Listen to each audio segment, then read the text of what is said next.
Lights low, mics high. Yeah, let's get into it. It's crime o'clock, yeah, feel that sound.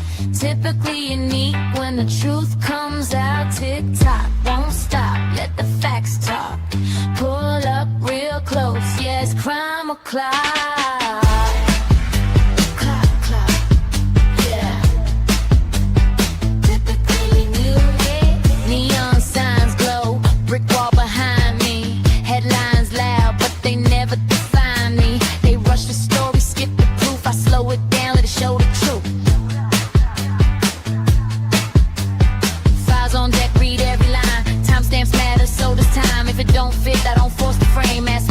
Whole story change, no fear my voice, no need to shout. Paper speaks when you read it out. If the math's off, I'll circle twice. Truth ain't loud, but it ain't nice.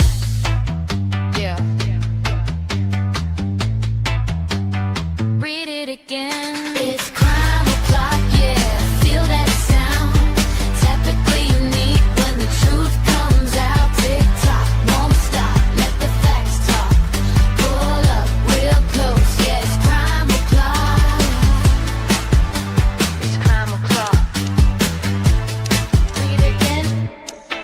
They sell a narrative if I sell receipts. Courtroom quiet, but the pages speak. It's time to clock in. Crime o'clock starts now. Screenshot save, timeline's tight. Missing pieces keep me up at night. If they say you're late, did I say why? If they say case closed, I say try. No rush here, we do it right. Truth don't bend for the likes of hype. If you came for noise, you in the wrong spot. This is evidence, this is crime o'clock. Clock, clock, clock. Stay with me. This isn't background noise. This is pattern recognition. This is documents. This is crime o'clock. It's crime o'clock, yeah. Feel that sound. Typically unique when the truth comes out. Tick tock, won't stop. Let the facts talk. Say it with me now. Crime o'clock. It's crime o'clock. Typically unique. It's crime o'clock. Yeah. If you're here, you're early. If you're listening, you're paying attention. Show starts now.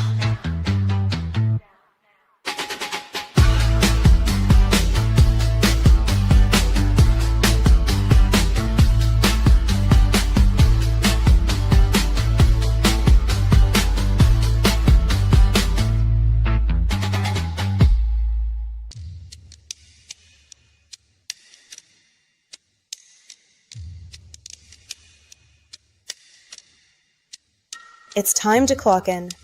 Crime o'clock starts now. New developments tonight in the disappearance of Nancy Guthrie, the 84-year-old mother of Today Show host Savannah Guthrie. Late today, the sheriff saying all family members have been cleared in her disappearance, aware of the online chatter and speculation surrounding this case. Tonight here, investigators on a possible break in this case, that male DNA found on a glove. And Savannah Guthrie, the pain evident on her face, with a new post to the person who took her mother, as they now begin week 3 without their mother. Here's our chief investigative correspondent, Aaron Kotursky, in Tucson again tonight. Tonight, with the search for Nancy Guthrie now entering its 3rd week, and with the country still praying she's found, her daughter Savannah is making a direct appeal to the person who took her mother. 2 weeks of pain evident on Savannah's face. And I wanted to say to whoever has her or knows where she is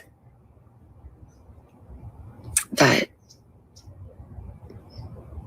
it's never too late. And you're not lost or alone. And it is never too late to do the right thing. And we are here. We believe. And we believe in the essential goodness of every human being. And it's never too late. The Today Show host, who has spoken of the nightmare her family's going through, hoping the kidnapper will consider giving her mother back. Because we're into week 3, the idea that you could keep anybody held for that long a time is a real strain on whoever might have her. And so as a result, they may just say, okay, we're just going to give up and release her. It never hurts to say those things. And tonight, authorities acknowledging online chatter and speculation that has at times focused on Guthrie's extended family, and that has taken a toll too. The Pima County Sheriff saying, to be clear, the Guthrie family, to include all siblings and spouses, has been cleared as possible suspects in this case. The family has been nothing but cooperative and gracious and are victims in this case. To suggest otherwise is not only wrong, it is cruel. The Guthrie family are victims, plain and simple. The FBI is now testing male DNA lifted from a glove found near Nancy Guthrie's home that appears to be a similar kind of glove to what was seen in that video from Guthrie's front door. They will now put that DNA into a national database, comparing it to more than 22 million samples, most from criminals. The glove containing DNA was found right around here. We're about 2 miles from Nancy Guthrie's home, along a major thoroughfare close to her neighborhood and the fastest route out of town. That glove is one of 16 picked up during roadside searches. Most authorities believe were discarded by investigators combing the area. We saw another glove just today. What's different about the glove they're testing is the FBI does think it's similar to the gloves of the man at the door. It's just like fingerprints. If we have your fingerprint on file, then, it's going to be a match or a quick match. If we don't have your fingerprints on file, it will take a long time. Same with DNA.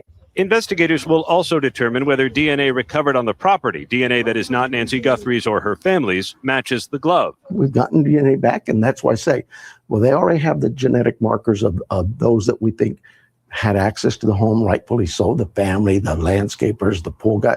And tonight, the search involving the backpack and clothes the man was wearing. Investigators are now combing through Walmart surveillance footage and sales receipts looking for the buyer of the Ozark Trail hiker backpack the suspect is seen wearing. Investigators say he may have also bought the clothing he wore that night at Walmart. Backpack's a Walmart backpack, right? So That's can you what I'm trace the understanding. sale? We're hoping. We have teams working on all of this stuff. Friday night, authorities swooped in and detained a man about 2 miles from Nancy Guthrie's home, searching his house and towing his Range Rover before letting him go. He's the second man questioned and released after a delivery man was stopped 50 miles away near the Mexican border. Sources tell ABC News investigators are leaning away from those 2 men as possible suspects.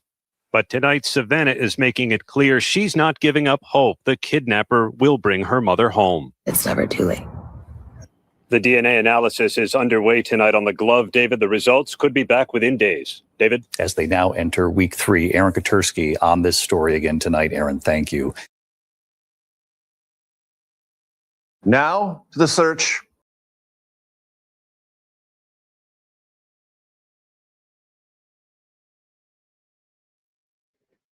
Good morning, everybody. We're clocking in. It's good to see everybody today. I am having a crazy, chaotic Tuesday. Anybody else out there? Oh my goodness. My sink is clogged and I am waiting for a plumber. So I'm hoping there's not an interruption during showtime, but that's probably when they will show up. So I have a plan for that. And I might just have to step away for a second if that happens. But oh my goodness, that's all I've been doing for the past 24 hours is trying to unclog my sink. And, who's having a chill morning? Let me know in the chat. Are you nice and relaxed? Let me know because I've just been running around like crazy. Tuesdays are your Monday? Yeah.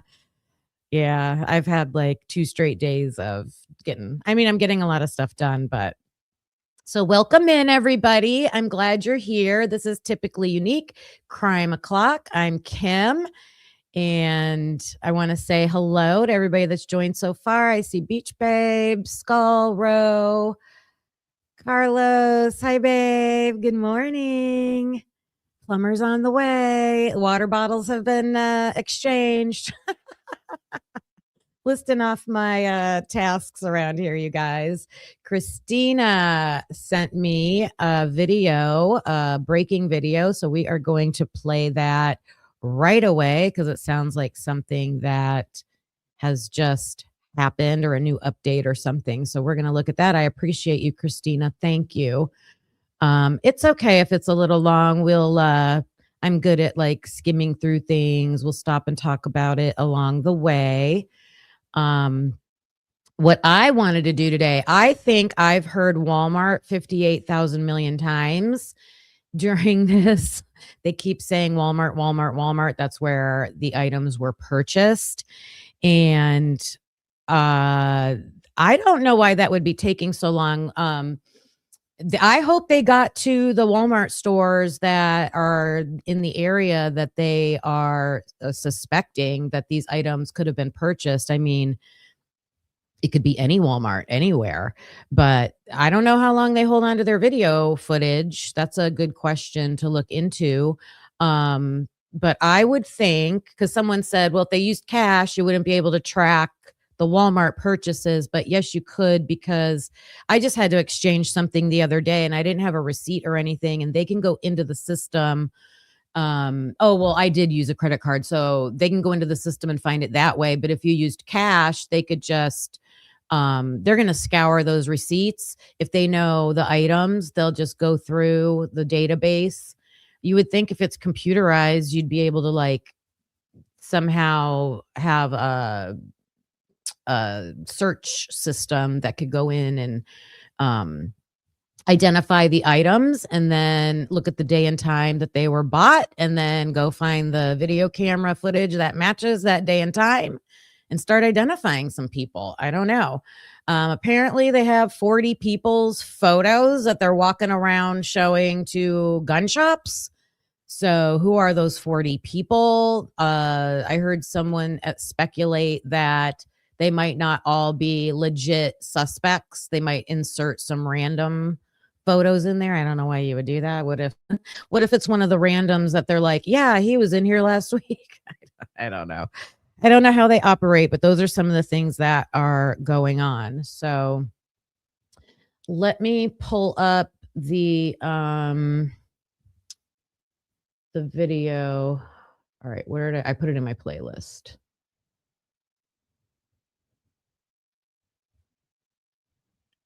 It looks like they're talking about this being international, an international threat. Let me look at the title again, and then we'll get into it. Good old Brian It always shows up. Okay, it would be down here. There we go. Massive. Says 1 minute ago, so I don't know. I have to look who posted this. Almost there. Almost there.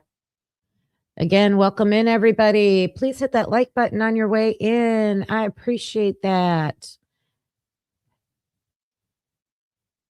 Okay, this is, let's say, let me shrink that for a second. I want to see what this is. Oh, the channel's called Celebrity Chamber. I haven't heard of that. Let's see. We'll see what it says. Escalation in the search for Nancy Guthrie. Just hours ago, the President of the United States shifted the entire trajectory of this case. Donald Trump has now explicitly threatened the death penalty for anyone involved in the abduction of the 84-year-old mother of NBC anchor Savannah Guthrie. This is no longer just a missing person case in Arizona. It has become a federal priority with the highest possible stakes. Here is what is happening, why the president is getting involved, and what this signals about the aggressive new direction of the Justice Department in 2026. Let's start with the breaking development.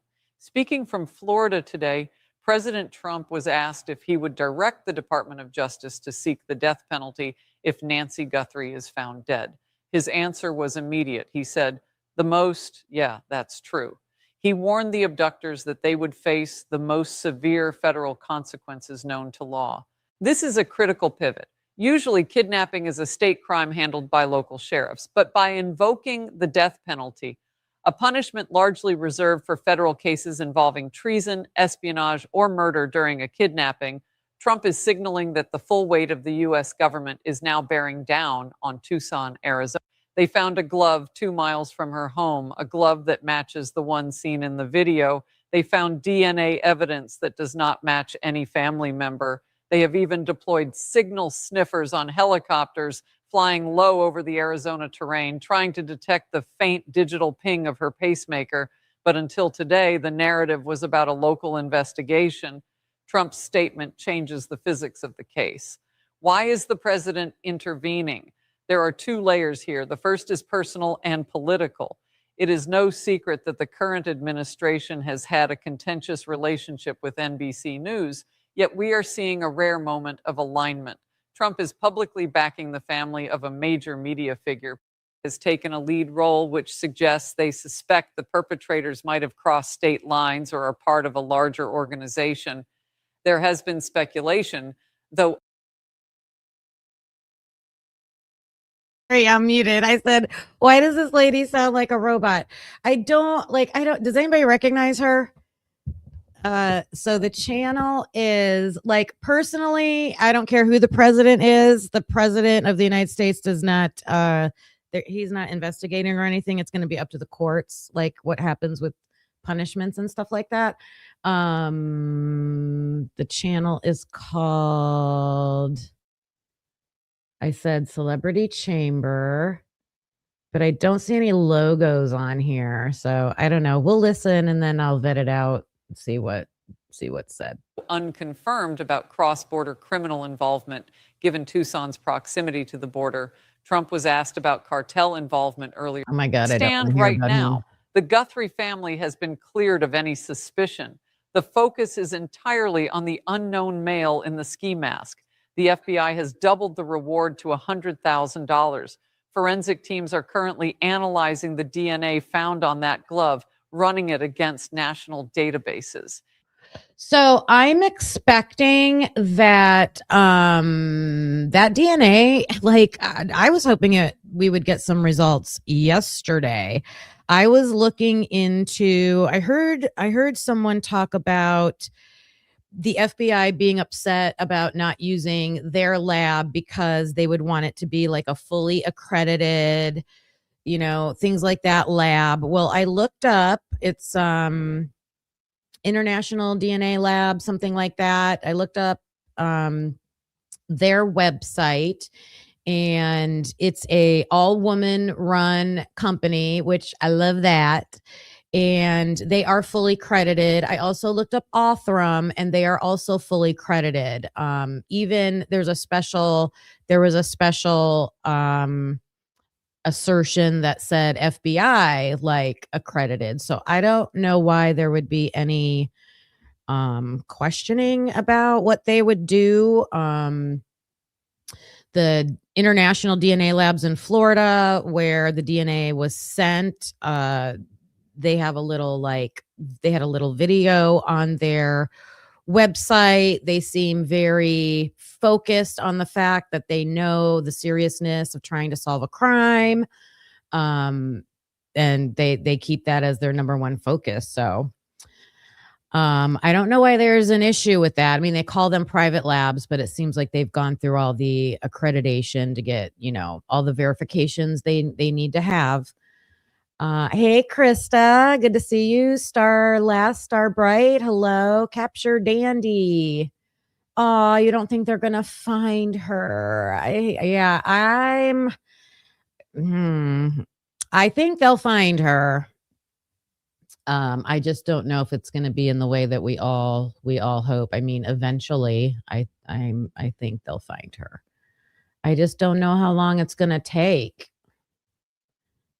All right. If that DNA hits a match in CODIS, the National DNA Database, we could have a name within hours. The stakes could not be higher. We are watching a collision between a family's desperate search for a mother and a national debate over crime and punishment.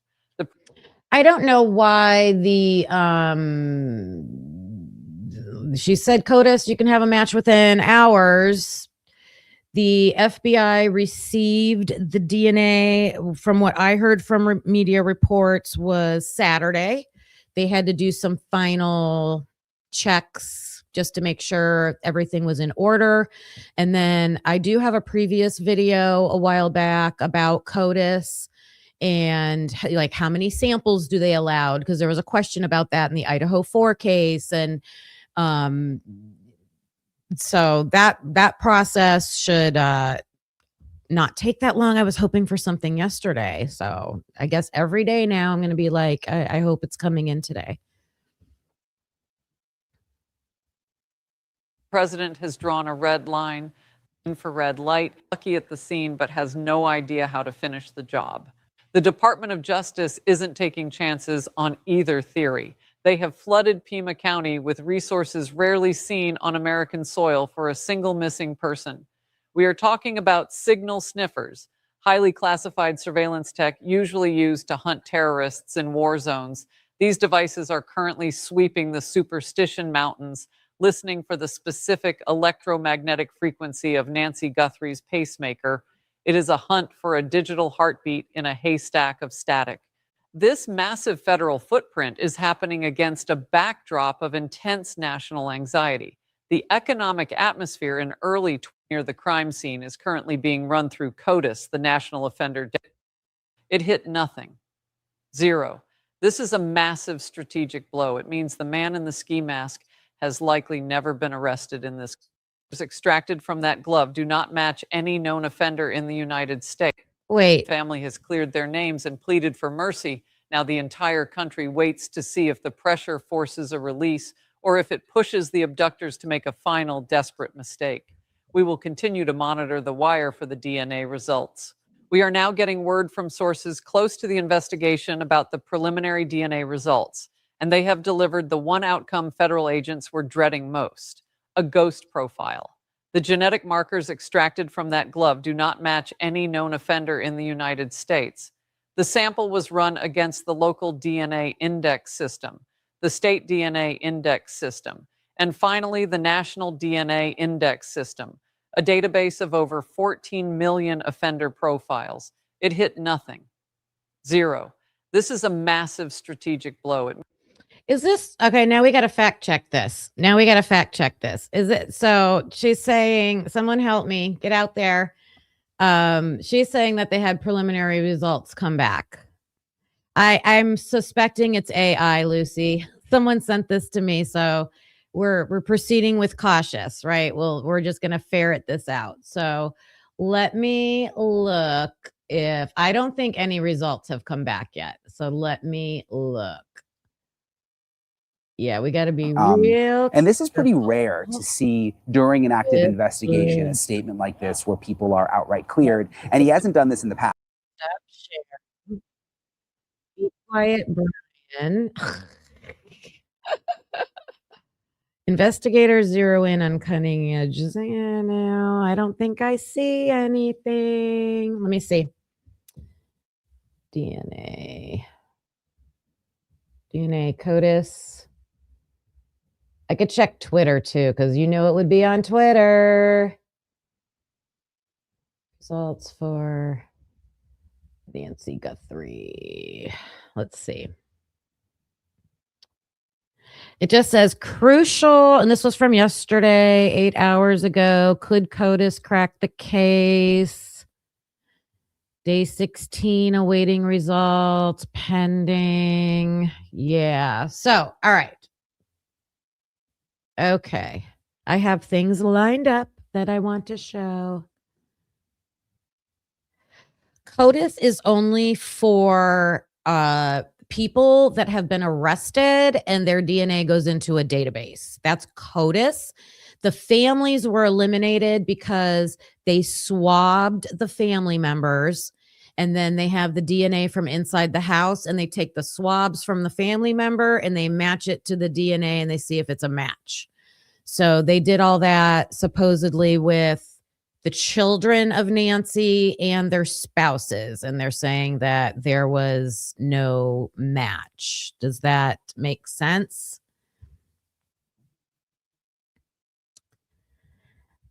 What's ghost DNA? No, Lucy, I don't think that's true. I don't, this preliminary results, ghost DNA, I don't think this is true. So, still waiting for the DNA. We're still waiting to find out about CODIS, which, the suspect that was, detained in the Range Rover, people have looked into his history. He does have a criminal history. So I would think he would be in CODIS if you spent time in jail, right? So if it's him, you would think there would be a match. Ghost DNA is a real thing. Well, doesn't that just mean that I thought what they were saying was it's not in the system. It's just not in there. I don't know. I don't know about that. All right, let me get some of my other things I wanted to show you. Oh, this is about CODIS. So let me show this.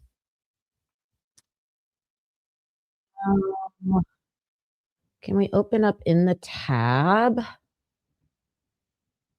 Open up in the tab. I did it. Let me share this. Look at a little bit more about CODIS. And what's this called? Family. Yep.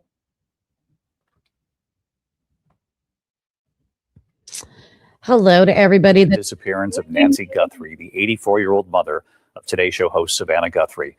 Late today, the sheriff saying all family members have been cleared in her disappearance, aware of the online chatter and speculation surrounding this case. Tonight here, investigators on a possible break in this case. That male. I'm seeing the plumber, Matt, mentioned a lot in the chat. Where did you guys see that at? I know I did hear a news report. It might be one of the ones that I end up showing you, where I think it was the sheriff that was saying that they have taken DNA from all the workers, like anybody that has been associated with that house. He made it seem like they took all their DNA. And I think they gave as an example, even the plumber. I think that comment was made, even the plumber. So that's where that's the only place I know.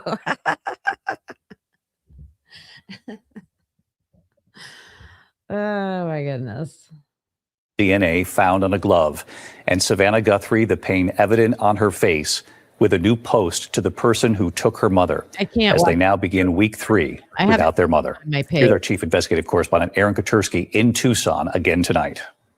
Tonight, with the search for Nancy Guthrie now entering its 3rd week, and with the country still praying she's found, her daughter Savannah is making a direct appeal to the person who took her mother. 2 weeks of pain evident on Savannah's face. And I wanted to say to whoever, well, I guess to be has her we will listen or knows where she is, that it's never too late. I feel so bad for her. And you're not lost or alone. And it is never too late to do the right thing. And we are here. Hi, Capture Dandy. They do have DNA from the crime. We believe. They do. And we believe in the essential goodness of every human being. And it's never too late. The Today Show host who has spoken of the nightmare her family's going through, hoping the kidnapper. Okay, excuse me. Okay, so I was listening to somebody talk about the DNA. You think about having a rubber glove on, there's going to be sweat inside of it, skin cells, fingerprints, all that stuff inside the glove. And then outside of the glove could have Nancy's blood, fibers, other DNA things from Nancy's house. So I'm sure that's what they're searching that glove for. And then also, a key thing that I heard someone discussing was the person on the front porch that was at Nancy's house pulled out that plant and was really manipulating that plant to press it. Like you can see him at one point, like take like a leaf part of the plant and press it up against, like, it looks like he's trying to block the camera. With that plant. So you would think there's going to be plant fibers all over those gloves. And if it's some kind of a flower, you know how like the coloring of the flower, the pollen, like all that kind of stuff. I'm sure they would be looking for that also. So those are my ideas. Yes, the flashlight in the mouth. Yes, Boricua. I heard a DNA expert talking about that if he had that light in his mouth, if he took it out at any time, took it out, put it in, took it out, put it in his backpack, whatever, he's going to have DNA saliva on his gloves. So I think there's, a lot that can be getting from that. But I just can't believe it's taken this long. I mean, they should have had the DNA from that glove on February 1st, 2nd, right? Another thing that's really bothering me that I wanted to get into today is not having press updates, not having a press conference from the sheriff and I know there's a big debate, like leave the sheriff alone. He's a nice guy. I'm sure he's a nice guy, but there's a lot of people who are nice people and just stink at their job. So I do not rule that out. There's been every time I feel like I watch not all of them, but several news releases, media reports, they'll say something about either speculative, like this is because of speculative media, or this is because of inaccurate media reports. Well, you're not providing the accurate information. And trust me, I know that you can't give away your investigation, but you could clear up some basic things so that you're trying to eliminate the miscommunication that's out there. That really bothers me. Yeah, nice people don't mean competent people. Hi, Becca. Hello. Mike G994R. Will Ashley Banfield's source be considered a leak? Oh, I know. Like that whole thing at the beginning was because isn't she the one that said the son-in-law right at the beginning? They're saying everyone's cleared. But I also heard someone talking about when you look at suspects, who do you in any crime, I don't care what crime it is, who do you go to first? Spouse and the last person to see them alive. And the only thing with the last person to see them alive, and maybe this is one of those things that the sheriff should be clearing up, or maybe there's a reason why they're not clearing it up, is who exactly brought Nancy home. I have heard from the beginning that it was a family member. Then I heard Tommaso and Annie, and then I heard just Tommaso. So someone's been changing that information. And then I think they finally went back to family member again. So that's weird to me. I've got my eye raised. I got a side eye on that one. Oh, I forgot I had this. I had a side eye on that. Let's pull out my oldie. Is this it? Dude, side eye. What is this? Dude, side eye. What is this? That's my little side eye, dude. That's my little side eye, dude. I got to make a peep saying that. So, yeah, I got my eye on that. Like, who really took her home? Because I think that's important. I really think that's important.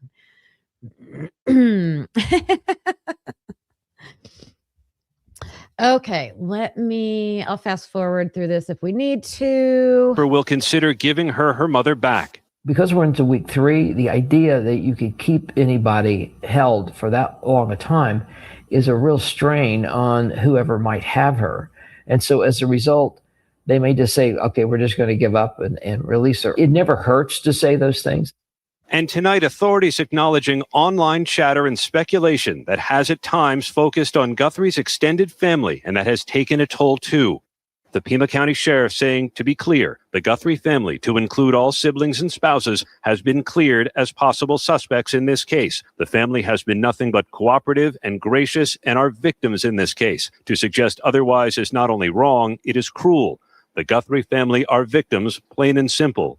The FBI is now testing male DNA lifted from a glove found near Nancy Guthrie's home that appears to be a similar kind of glove to what was seen in that video from Guthrie's front door. They will now put that DNA into a national database, comparing it to more than 22 million samples. Okay, so apparently, they were able to eliminate this type of glove. They were able to separate this type of glove from the 16 other gloves that were found laying all over the area, because the law enforcement officers that were out there, they were either law enforcement gloves because they can identify the type of glove that they're using, or they were just random other types of gloves. But probably because of the material, style, things like that, they were able to distinguish this one and say, this glove we found on the side of the road matches the one that we think this perpetrator is wearing. Someone else had a good comment up here. Where was it? I'm glad I can make you guys laugh. You know, we cover these serious, horrible cases, but we're never making fun of the victims or the situation. But you know, we're gathering together, so it's nice to laugh sometimes. Yeah, ruling anybody out. How can you rule anybody out unless they're just going by the DNA? Most from criminals. The glove containing DNA was found right around here. We're about 2 miles from Nancy Guthrie's home, along a major thoroughfare close to her neighborhood and the fastest route out of town. That glove is one of 16 picked up during roadside searches. Most authorities believe were discarded by investigators combing the area. We saw another glove just today. What's different about the glove they're testing is the FBI does think it's similar to the gloves of the man at the door. It's just like fingerprints. If we have your fingerprint on file, then it's going to be a match or a quick match. If we don't have your fingerprints on file, it would take a long time. Same with DNA. Investigators will also determine whether DNA recovered on the property, DNA that is not Nancy Guthrie's or her family's, matches the glove. We've gotten DNA back, and that's why I say, well, they already have the genetic markers of those that we think had access to the home, rightfully so, the family, the landscapers, the pool guy. And tonight, the search involving the backpack and... See, he said it right there. He said, we already have... What is this doing? He said, we already have the DNA of all the workers. So he did actually say that. Yeah, good point, Lucy. I mean, they can always circle back, right? They can always circle back.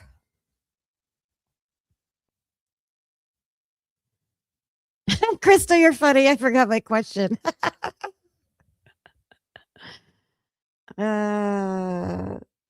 Julie. Oh, Beach Babe's a Jersey girl too. Clothes the man was wearing. Investigators are now combing through Walmart surveillance footage and sales receipts looking for the buyer of the Ozark Trail hiker backpack the suspect is seen wearing. Investigators say he may have also bought the clothing he wore that night at Walmart. Backpack's a Walmart backpack, right? So That's can you what I'm trace the understanding. sale? We're hoping. We have teams working on all of this stuff. Friday night, authorities swooped in and detained a man about 2 miles from Nancy Guthrie's home, searching his house and towing his Range Rover before letting him go. He's the second man questioned and released after a delivery man was stopped 50 miles away near the Mexican border. Sources tell ABC News investigators are leaning away from those 2 men as possible suspects. But tonight, Savannah is making it clear she's not giving up hope the kidnapper will bring her mother home. It's never too late. The DNA analysis is underway tonight on the glove. David, the results could be back within days. David? As they now enter week 3, Aaron Katursky on this story again tonight. Aaron. Still waiting for the DNA. Hi, Donna Salamander. I'm so happy to see you. And, oh, Meg, there you are. You're not driving, are you? Did I see people say be careful driving? Hello to you. I keep saying good morning, but it's noon. It's noon. All right. All right, I want to hear about these 40 people that they were talking about. Talked about the Walmart and the erroneous media reports. Let's see about these 40 people. Who do you guys think that they have photos of to go around? Now, I would assume they're looking at gun shops because they've identified the style of gun that was, you can clearly see it in the guy on the porch, hanging on the guy on the porch, right? So they must have identified that, and they're probably going to pawn shops, gun stores, things like that. If you've been a criminal, though, I mean, you've probably had that weapon for a while, but that's what they have to do in the investigation.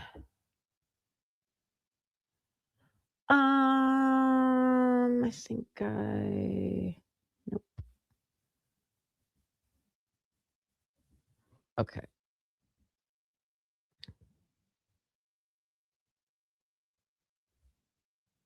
Is this my playlist? No, let me get to my playlist again.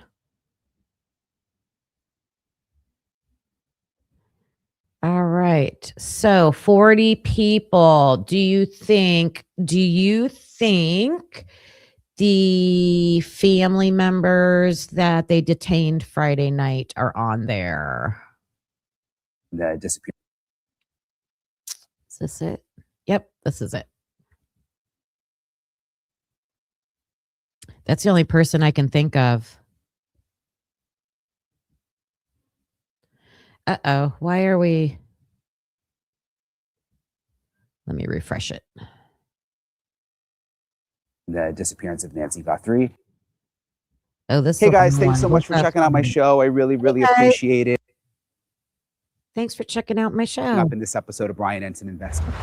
Hey guys, so a couple of big developments. The first, which I was just talking about, but I have confirmed that the FBI has been to several gun shops in Tucson, and they've shown up. The agents have shown up with a list of 40 names and also 40 pictures, 40 photographs, and they are showing the names and the photographs to the gun shop employees to see one, if any of those people have been inside the gun shop, and two, if any of them have purchased a weapon, which is significant because that means perhaps that there's 40 people that they're interested in, that they're narrowing this window down. It's also possible that some of those people they're interested in, and like sometimes when they do lineups, and I don't know if this is that kind of a situation, but they'll throw other pictures in that are just irrelevant. But what I do know, again, is that they've gone to several gun shops with a list of 40 names and 40 photos trying to figure out if those people have been inside the gun shop. So these aren't just like pictures where they're saying, do you know who this person is? They have the names. They just want to know if they've been in the gun shops in Tucson. So that's new, and that's pretty interesting. The other thing that's new today is that the sheriff has cleared the Guthrie family as being suspects in the disappearance of Nancy Guthrie. All right, sorry. Let me rewind this. And also 40 pictures. All right. The CODIS database. Sorry, I have to listen to things more than once to really dig into it. Which I'll explain why that's so important. And the possibility of more than one suspect actually at Nancy Guthrie's house when she may have been taken. All of this. I mean, in my opinion, that's a duh. Like, we need a poll on this one. Let me do this. Do you think there's more than one person at the house that night? Whoops. Do you think there was more than one person at the house that night? Kidnapper.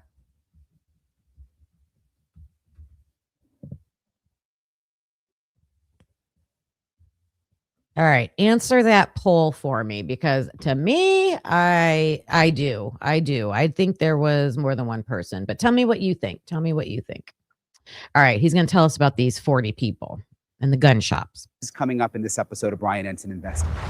Hey guys, so a couple of big developments. The first, which I was just talking about, but I have confirmed that the FBI has been to several gun shops in Tucson, and they've shown up, the agents have shown up with a list of 40 names and also 40 pictures, 40 photographs.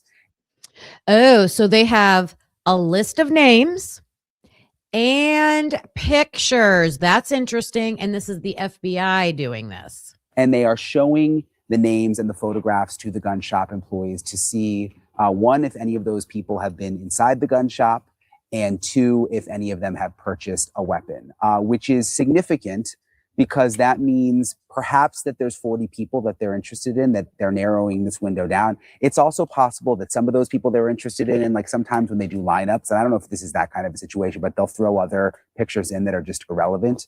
But what I do. Okay, that's just Brian speculating about them throwing in other pictures because he's relating it to a lineup. But I don't think that's another question for you guys. Do you think that makes sense? Why would you put random photos in there? I don't think in this situation you would do that. There's a reason for doing that in a photo lineup, in my opinion. But if you're going into a store, you want to have like the exact person, like, hey, have you seen this person? I don't think it serves a purpose to like show my photo at a gun shop and say, hey, have you seen this woman? Like, I don't know. Let me see what you guys are saying. Jesse Lynn, hello. I don't have a bad feeling yet. Okay. Good. I'm glad. Capture Dandy. They're pulling at straws. They're doing things that they should be doing, in my opinion. It just seems like they've been doing a lot and we haven't gotten any results yet, except for clearing the family. They've detained 4 people at least, including that Carlos guy. I don't know if they're gaining information from that. Maybe that's where they got names. Maybe that's where they got this list of names from. Now, we don't know. I would be curious what the dates are that they did these gun shop searches.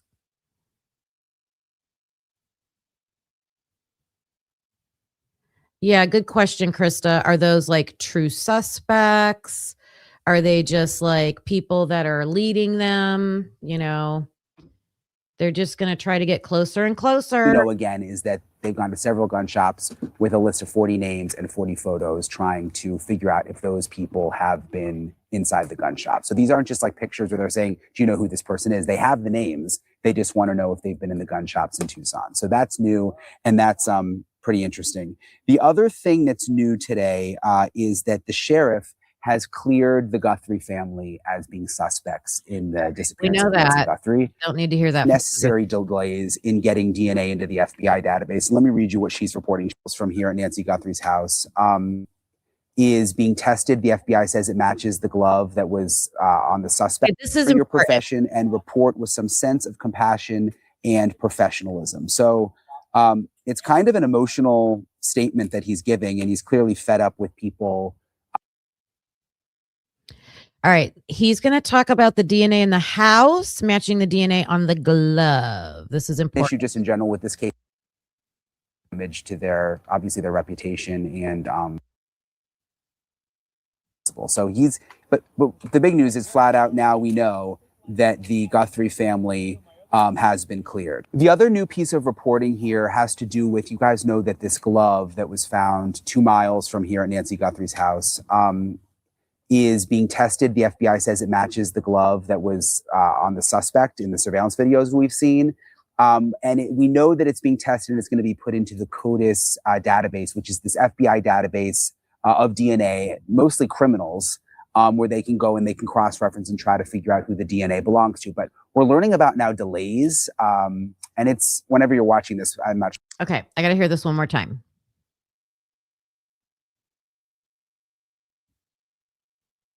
Family has been cleared. The other new piece of reporting here has to do with, you guys know that this glove that was found 2 miles from here at Nancy Guthrie's house is being tested. The FBI says it matches the glove that was on the suspect in the surveillance videos we've seen.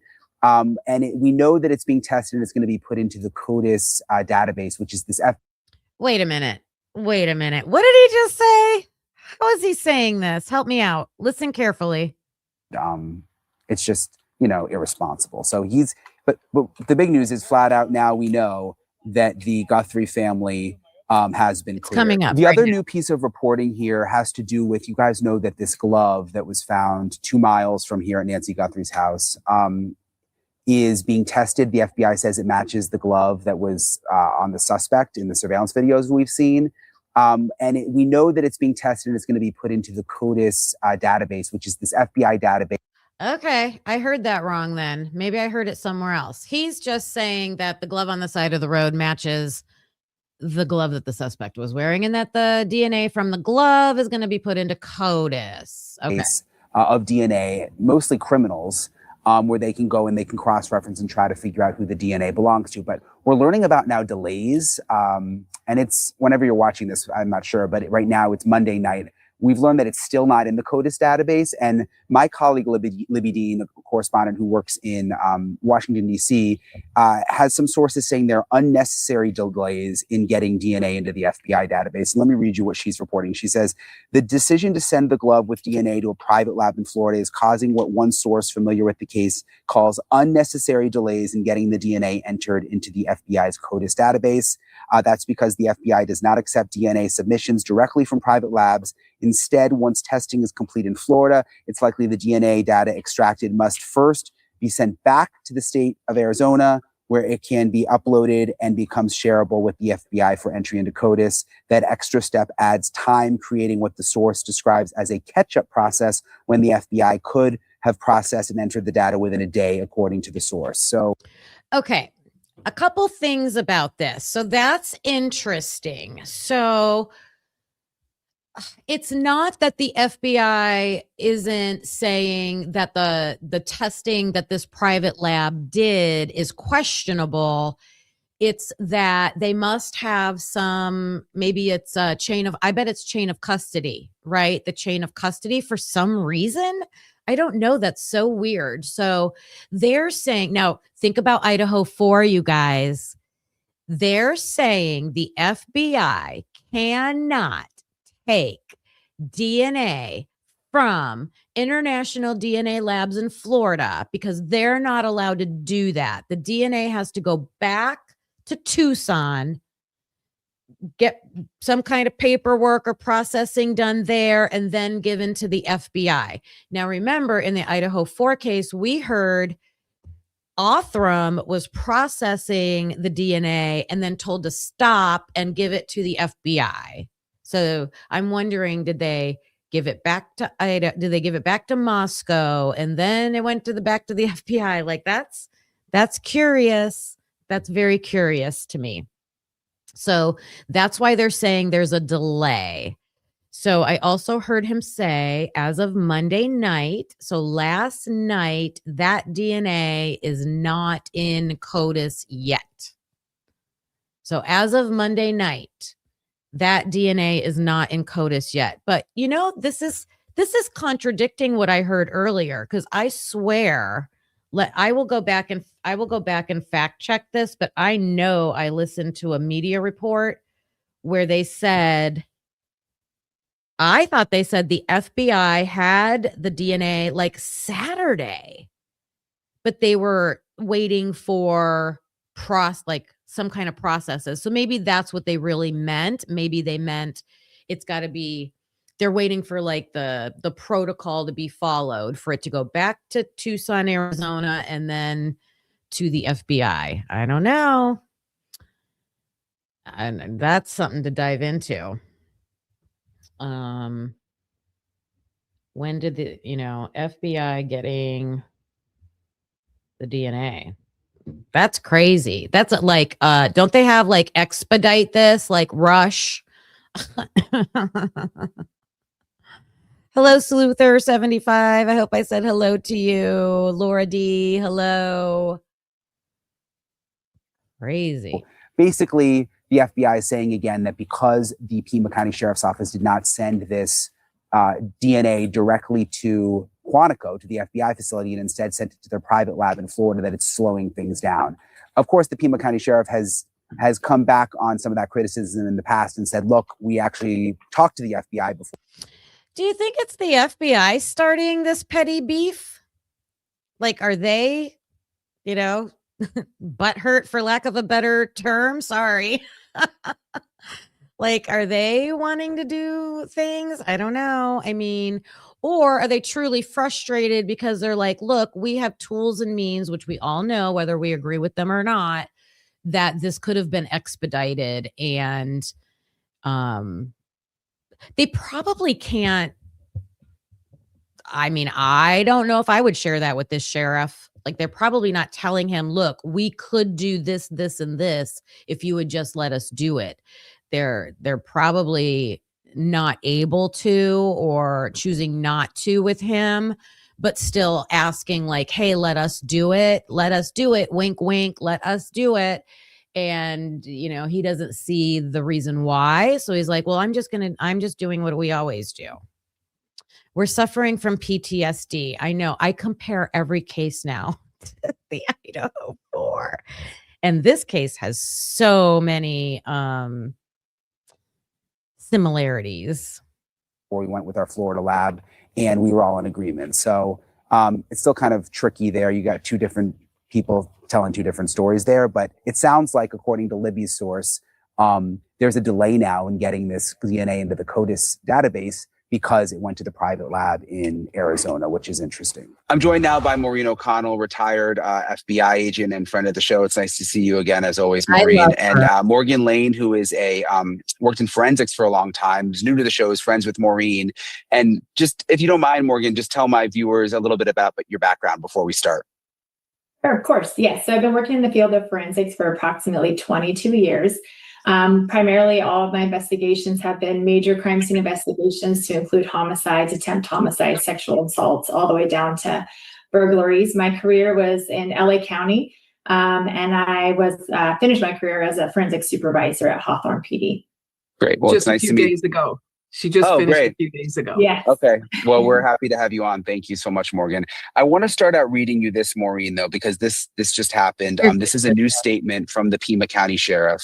And what he says is, to be clear, the Guthrie family, to include all siblings and spouses, has been cleared as possible suspects in this case.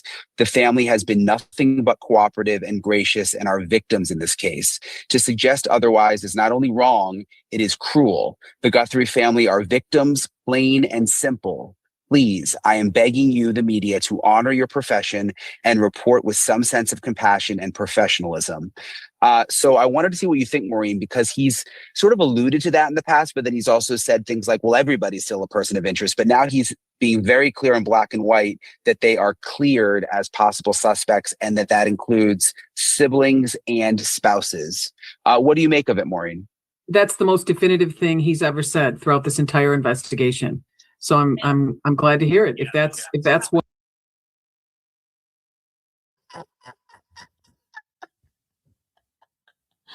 I love her. I love her. She said that's the most definitive thing he said in this whole investigation. Oh my goodness. Oh my goodness. That's funny. That's funny. What the whole investigative team is saying, then that's what we got to go with.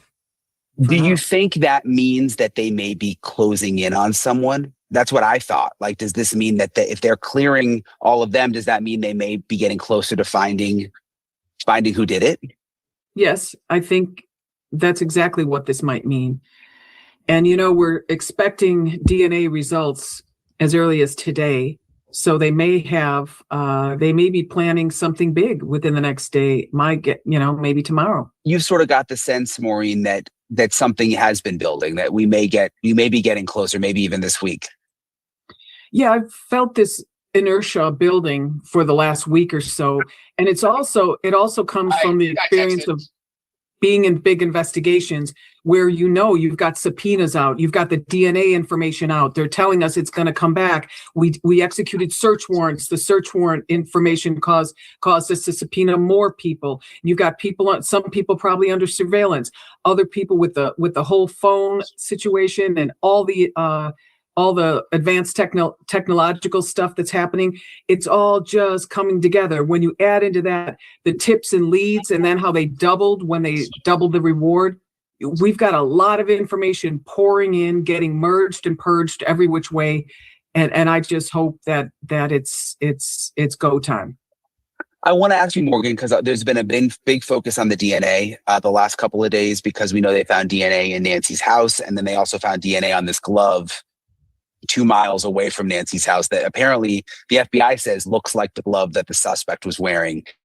How did they go about, I'll start with the glove. How would you go about processing a glove like that? So when we get evidence like that, we're looking for the biological evidence, more like trace DNA. So skin cells, sweat, things like that are left behind inside of the glove. So we bring it back, we process it, swab it, and then send it to a lab, whichever lab of your choice. Obviously, the sheriff in this case had a lab in Florida. So we're going for those touch DNA, that skin cell. I mean, it's a little bit difficult only because you have that glove 2 miles away from the scene. But obviously, if it comes back with a profile, it's investigative lead, and they can hunt it down. The fact that it wasn't found. So sorry, help me out here.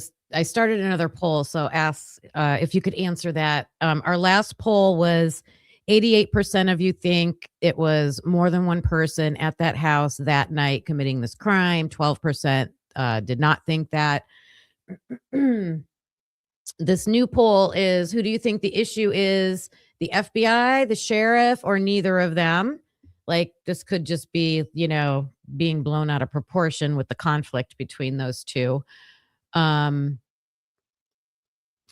If you have DNA in the house, which they're saying they do, and it's not familial DNA, it's not Nancy's, it's not anybody that they can associate, workers, anybody who has access to that house. It's unknown. I believe they said male, but it's unknown DNA. We'll just leave it at that. Then you have a glove from the side of the road. Wouldn't your first, again, recalling back to the Idaho 4, wouldn't your first step be match the glove? Does the glove DNA match the house DNA? And maybe they haven't been able to do that yet because they're still developing the glove. I don't know. But okay, this girl's going to explain it a little bit more. Hey, Kat K. Hi, altruistic murder. Oh, I'm sorry. You should be able to vote both. I should have put neither or both.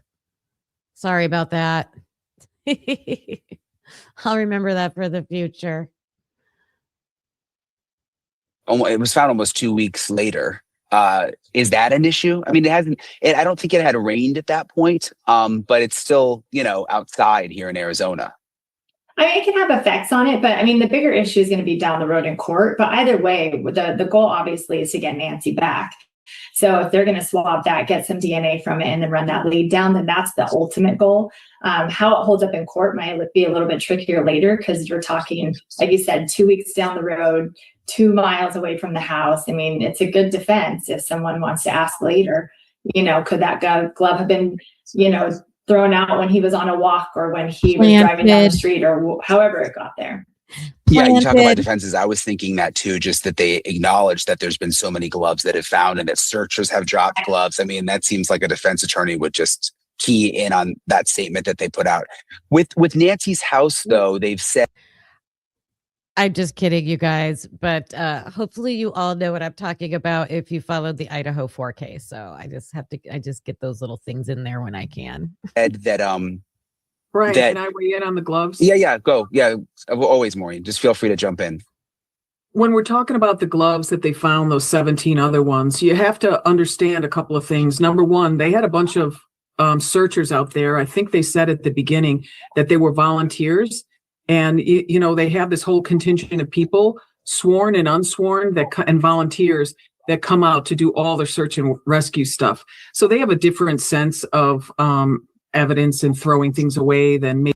Oh, that's new information. So I think we were discussing this yesterday, and someone said, well, how could they just throw their gloves on the ground when they're FBI agents? And my response was, it wasn't just FBI, it was all the authorities, local and FBI. But Maureen McConnell, the blonde at the bottom, she is former FBI, and I believe she worked in California, and she did like gang work. Like, she did some serious stuff. So she's saying they weren't even all maybe there were different types of law enforcement. Anybody, like, I don't know, but she's saying there were volunteers sworn in to go out and help do this. So that would account for mistakes being made, like tucking gloves in your back pocket where they might fall out. So I could see that. Not that it's good, but at least that explains it. Maybe a sworn person might, or a person that works on a forensics team like Morgan does. But also we've had instances where we put them all in a bag, and then the bag blows away, and then we have gloves all over the place. And I just think it was. Morgan, do you have any experience with that? Yes. I mean, generally speaking, at crime scenes, we create trash bags that's specifically for our discarded wear, whether it's like biosuits or gloves, water ampules that we're using. We try to keep all of our trash in one location. But you're right, things happen. Potentially a windy day. I mean, it's Arizona. The elements are obviously part of it. I would say, though, with that glove, if you're going back to Nancy, if they're going to say whether or not it came from the suspect, like if that's going to be defense down the road. I mean, if Nancy's DNA is on it, now it's a whole different ballgame, right? Because if he's grabbing her and then he discards the glove, you should have both suspect and victim on it, which now is a little more difficult to prove. Why is that glove deposited out there with both victim and suspect DNA on it? And then one final thought on that is, I have never, ever in 25 years working crime, have I ever worn black nitrile gloves. I mean, I've worn blue ones, white ones, but we don't wear black ones because I always felt it was important to wear lighter color ones, so that if I got anything on it, I could immediately take them off and discard them in our trash, Yeah, and I will say there was one day I saw the FBI search. That certainly makes sense, right? You want to be able to see because you're trying not to contaminate. So if you can physically see something. Oh, yeah, I'm drinking Gatorade. There's another update from Enton. All right, I'm going to play this and I'll look for that. And there was one female FBI agent that had a big wad of black gloves sticking out of her back pocket. And I'm assuming she had them in case she saw something and needed to put the gloves on. But it's funny, I noticed it because I was like, they look like they were going to fall out. And even we bought those black gloves because we wanted to show, I don't know if I showed you, Maureen, that one day, but we bought them because we wanted to show them in our stories, like, hey, gloves like this. And we were so careful. I was like, we better not drop any of these gloves. You know what I mean? Like you're in enough trouble already, Brian. Yeah, exactly. I'm like, it'll be just my luck. There'll be my DNA on the, on the gloves. But anyway, I was surprised to see her with those gloves hanging out the back pocket like that. Okay. Is this an update that he was in a presser or in a briefing? Let me see.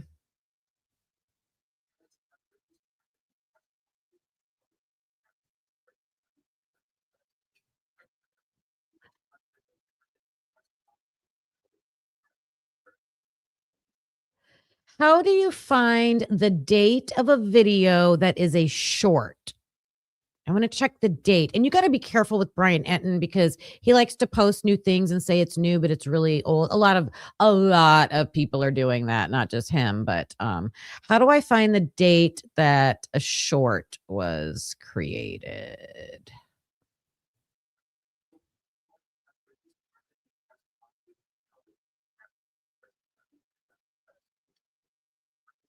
Nancy Guthrie case. Nancy Guthrie, of course, Savannah Guthrie's mom, who is missing. Is this new? The FBI is now officially involved. The FBI special agent over the Tucson sector was also at the press conference.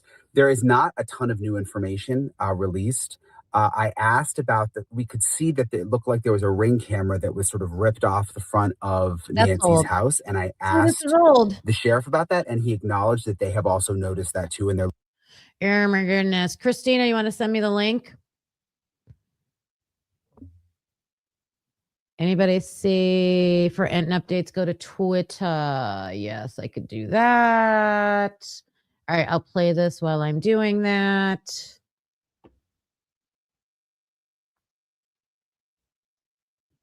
especially because the guy was wearing black. You know what I mean? Like, Yeah.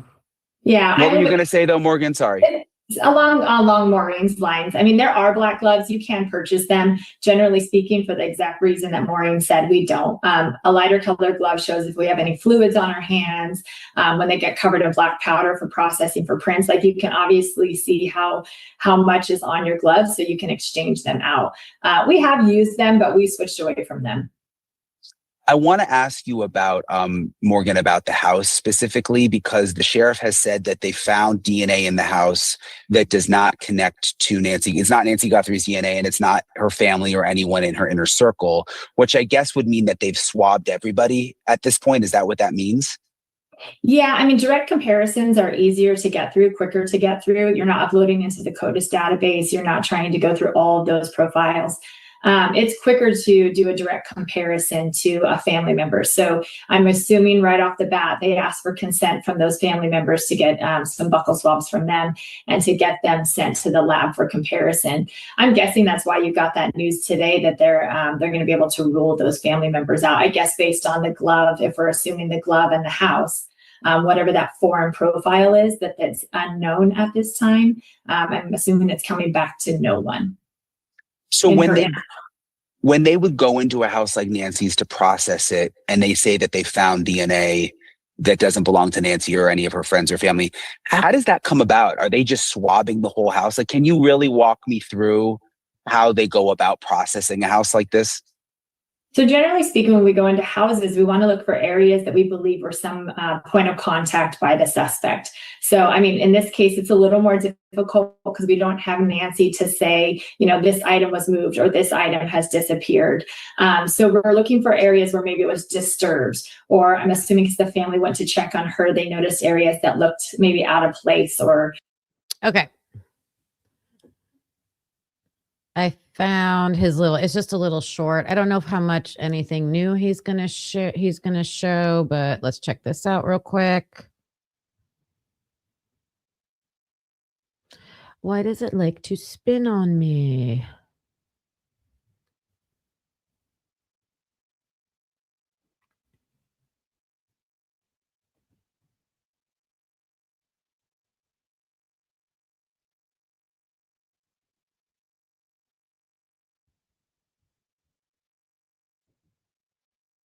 Hey guys, just wanted to check in. It is Tuesday morning. I'm in Nancy Guthrie's neighborhood right now, working on a couple of leads. Hopefully I'll have some new information for you later this afternoon with some stuff that I'm working on.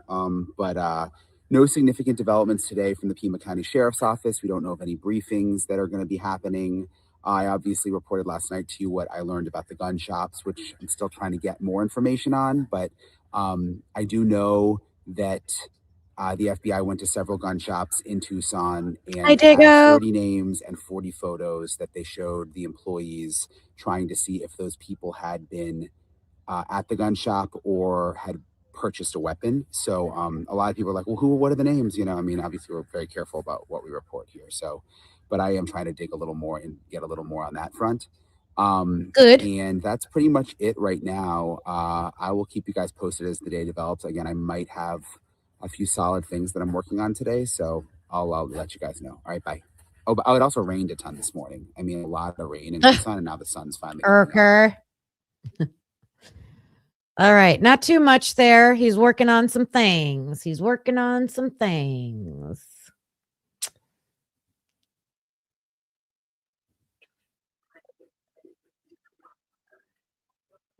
All right. skipping this a little bit.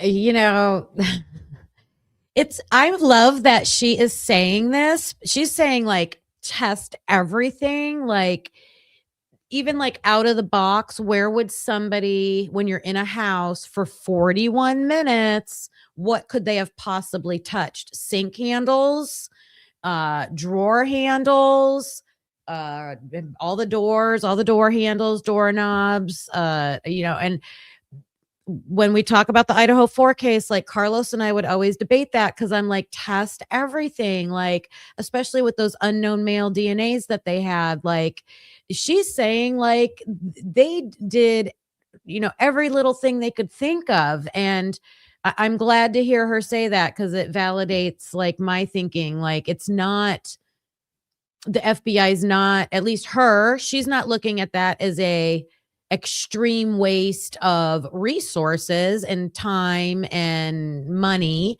She's looking at it as a thorough investigation. Thank you, Maureen. Thank you.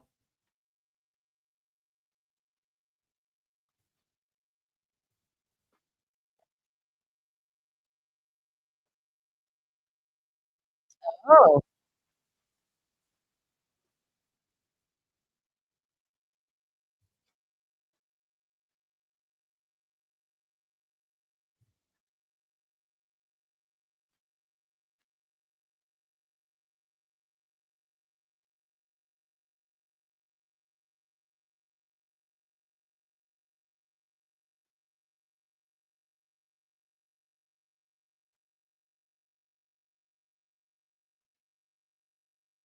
Could be pretty significant, right, Morgan? Sorry, it wasn't sharing. Yeah, it's hard. It's difficult too because his gloves were on before he came up to the door. So what has he touched without gloves? Did he touch that backpack while he was preparing it and transferring his skin cells onto the backpack?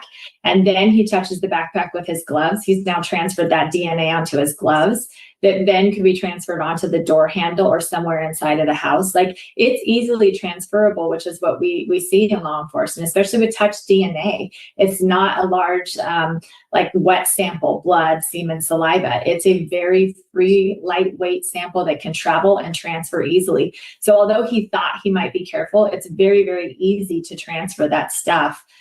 Okay. I don't know if this perpetrator to me looked like somebody who was well thought out and careful. So to me, my opinion has been, and you can let me know yours, that this was not like a professional, or probably not very experienced. I do think there is a connection between the casing of the neighborhood and what happened to Nancy. I mean, it would just be a crazy coincidence if it wasn't connected.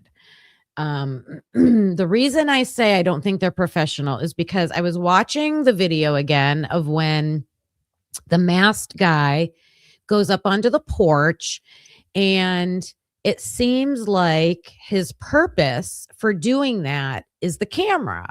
Do you guys agree with that? Like, the purpose of him going up on the porch was to deal with the camera. And I'm like, why didn't you disable the camera?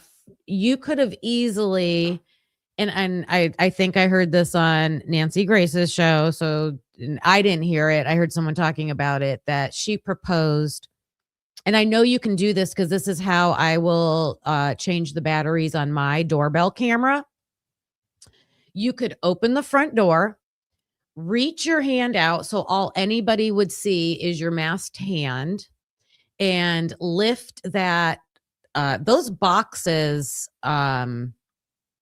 either you can pop out, there's like an inside box you can pop out, or you can slide it up and off, or just take something from out of the house, a hat, a scarf, a something, and put it on it, and you would never be seen on that camera if you're already in the house. So then I was thinking, okay, how did they get in the house? Was it the back door? Okay. I don't think they've said for sure that there was a camera on the back door. I think there was with those floodlights, because I showed a picture of it before, and it looked like I keep calling it a conglomeration of it, more than one bulb holder. So maybe a floodlight, a motion sensor, and a camera. But I think you could walk along the edge of her back wall and maybe not get detected by that. Or go through a window. Like, there's ways that they could have gotten into the house, in my opinion, probably without getting detected by a camera. So to me, that was just like, that was dumb. Like, that was dumb to just walk right up on the porch. I'm seeing if I have my photo saved of her backyard so we could look at that, but I don't see it. I don't see it right now. Let me see what you guys are saying. One on the pool house facing the house. I know they were up on the roof. I have to look for a photo of that, but I know they went back later and took those ones by the side of the door too. Could have been both because, well, I don't know. Thank you, Lucy. All right, you guys, if you didn't send the ransom letters, then please hit the like button. Oh my goodness. I know. Let's see. Bacon, eggs, and hash. Hello. Have you met Sausage, Eggs, and Biscuits? Have you met that person? We have to introduce you. I know I was in a house. If I was in a house for 41 minutes, I would have to go to the restroom. Yeah, that's why Maureen was talking about the toilets. And if they had the family go into the house, okay, she's a woman that lives alone. Do you think her toilet seat's going to be up? Nope. No, it's not. I'm sure they probably thought of testing the bathroom. Yeah. Hopefully they did. Yep. It's sausage, biscuits, and gravy. Okay. Sausage, biscuits, and gravy needs to meet.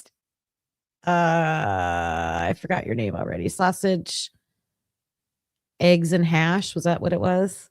Bacon, eggs, and hash. Oh, I love those names. That's funny.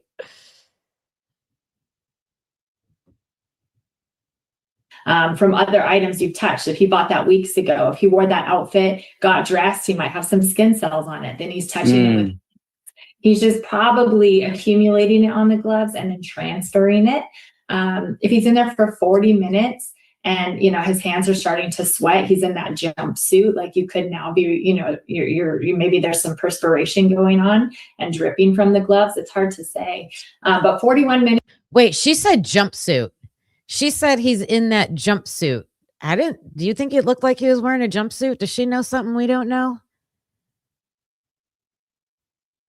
Jumpsuit.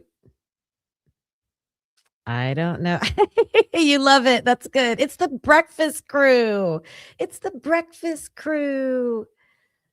In the house is a long time to be in there to not transfer something.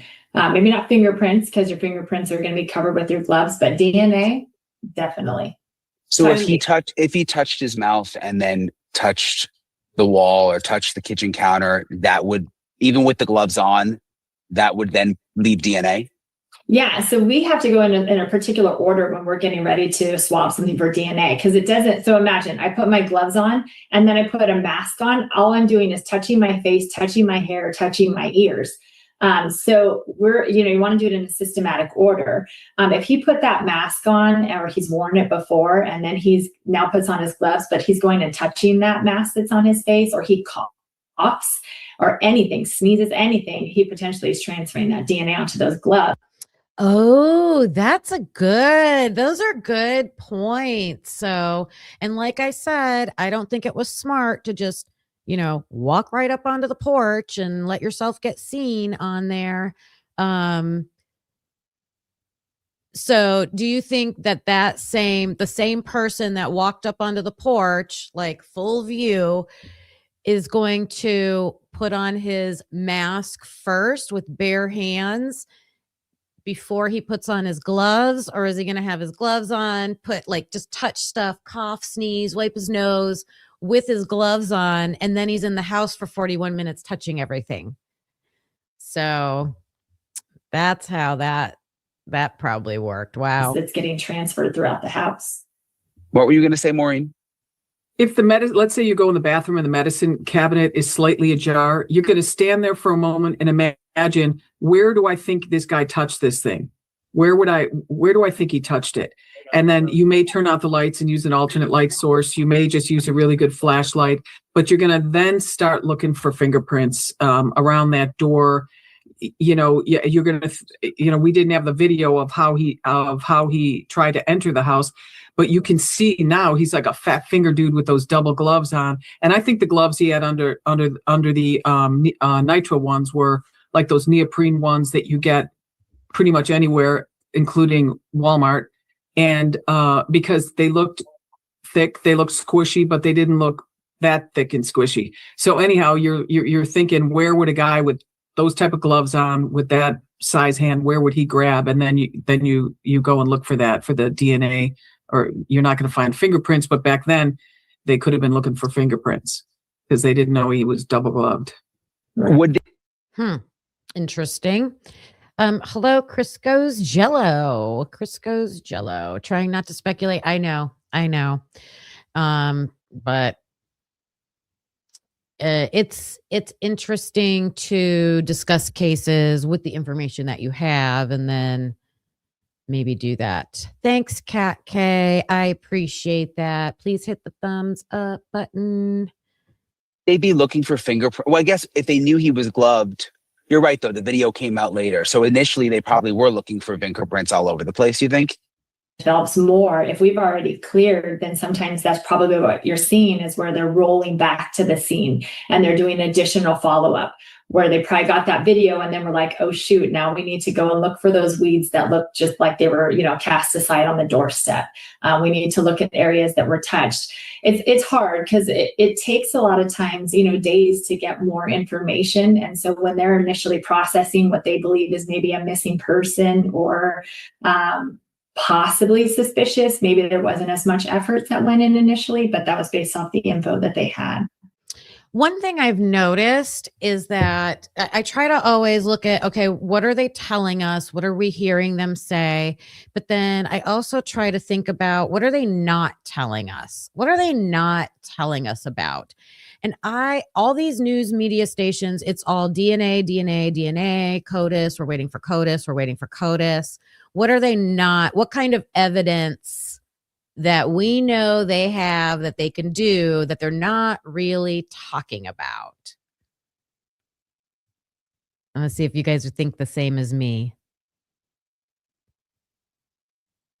I think that they clearly were able to do like a cell phone tower dump in that area, collect all the cell phones that were in that area, and they are working, could be videos too, more videos, but we've heard about videos, some of the videos, like the people in the area, stuff like that, but nothing, I haven't, about cell phones.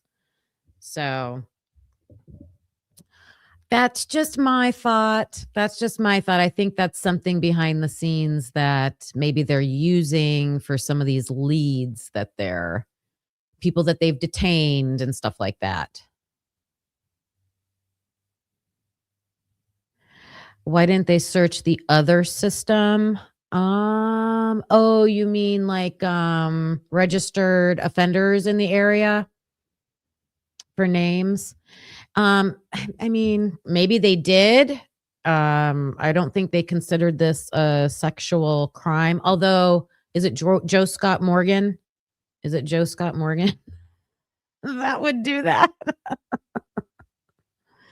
You think they have more into I would think she would have cameras in her house.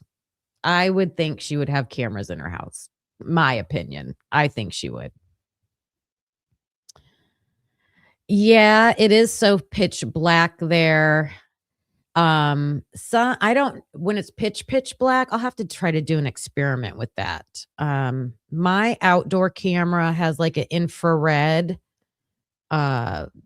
button that you can click on, so it can detect motion and light up whatever it does inside the camera, so it can see people to take the video. What, Maureen, did it surprise you? Well, for me, if it was processed properly, no, you can release it whenever you think you're done. But I'm going to go through what our protocols are, and I'm sure Morgan will say hers are similar from the state and local side. But when we before we leave a crime scene, we have a list of about 20 things we have to do before we leave. We have to make sure everything is done. And it's not just one person making the decision. The team will get together and you'll say, hey, do we have everything from room B? Walk me through what you did here, because there's usually only going to be one person that's going to testify. We think all the way to trial when we're doing this.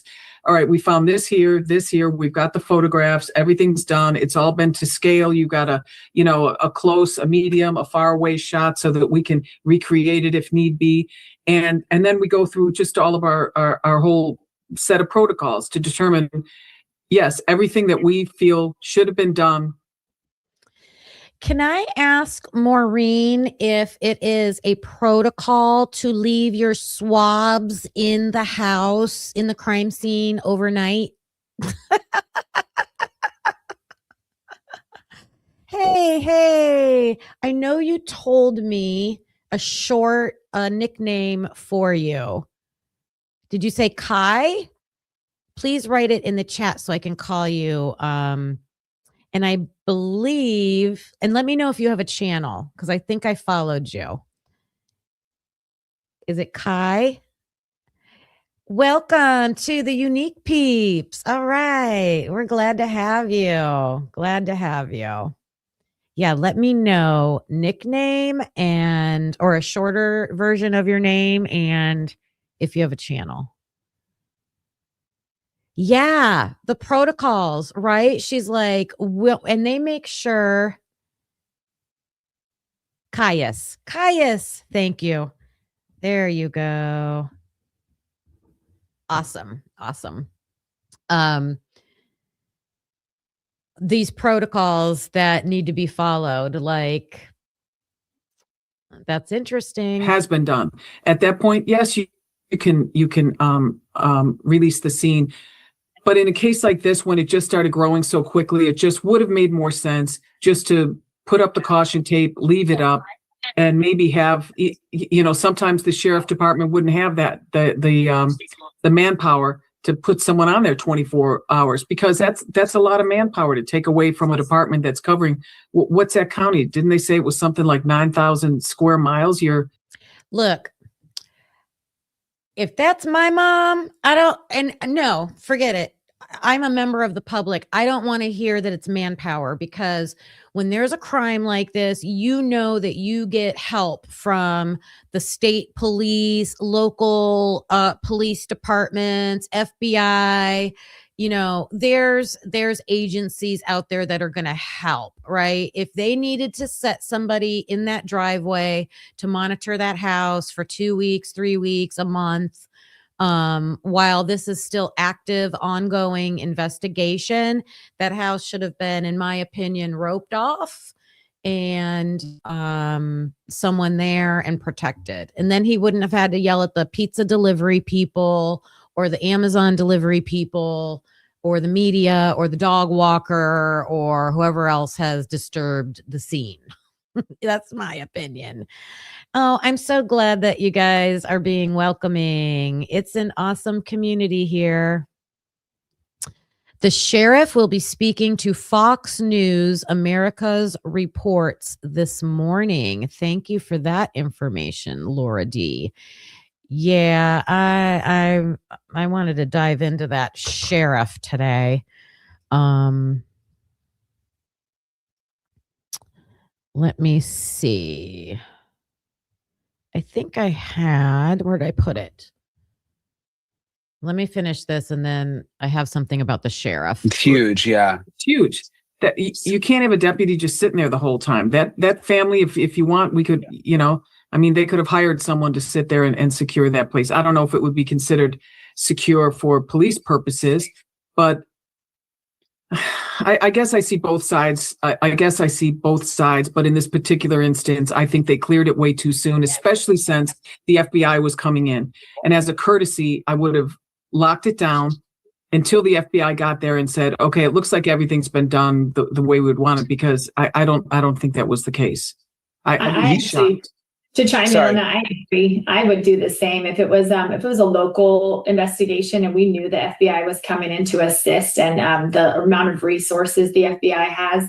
I don't know that we would have released it at that point. We would have kept it until that FBI or whoever we had requested resources from came in before we released. Because once you release it, it's just a little more difficult. And you have to get another warrant. Yeah. And if you don't have a warrant and you go in with a consent to search, it's not the risk. It's a big risk to have any of that evidence brought in, because the judge signs off on it. That proves that you had probable cause. And so it's a lot easier to have the evidence submitted. Yeah, I touched on that with Steve Moore, your friend and retired FBI agent, also earlier this week when we were talking about Annie's house, because we were told that Annie's family gave consent for them to search, and he was saying, but even if they gave consent, you would want a warrant regardless, just because it holds up stronger if you end up in court. Yeah. It's a lot easier to get any evidence thrown out if it was on a consent than if you had a warrant. Basically. And I want to ask Morgan about this, because you and I talked about this, Maureen, that you think it's possible that there could have been a second suspect, that he was at the front door, this guy who we've seen, and there may have been someone else. Would they have ways to look for that when they're processing the crime scene, Morgan? Like, what would they be looking for in that regard? It's without video surveillance nowadays, it's hard to go into a crime scene knowing how many people you're looking for, which is, like we've talked about, why we do what we do in a systematic way every time to ensure we don't leave things behind. It's very, very much routine practices when you get inside, but to know if there was more than one by just looking at the crime scene itself, that would be difficult to decide. As far as there being one, or I think I heard on the news today that someone was saying that they thought a crime of opportunity. And all of my career, I don't know a time when someone would break into a house where they don't know who's on the other side, in the sense of, and then we're going to abduct someone and keep a lady with me. You'd have to be prepared for that.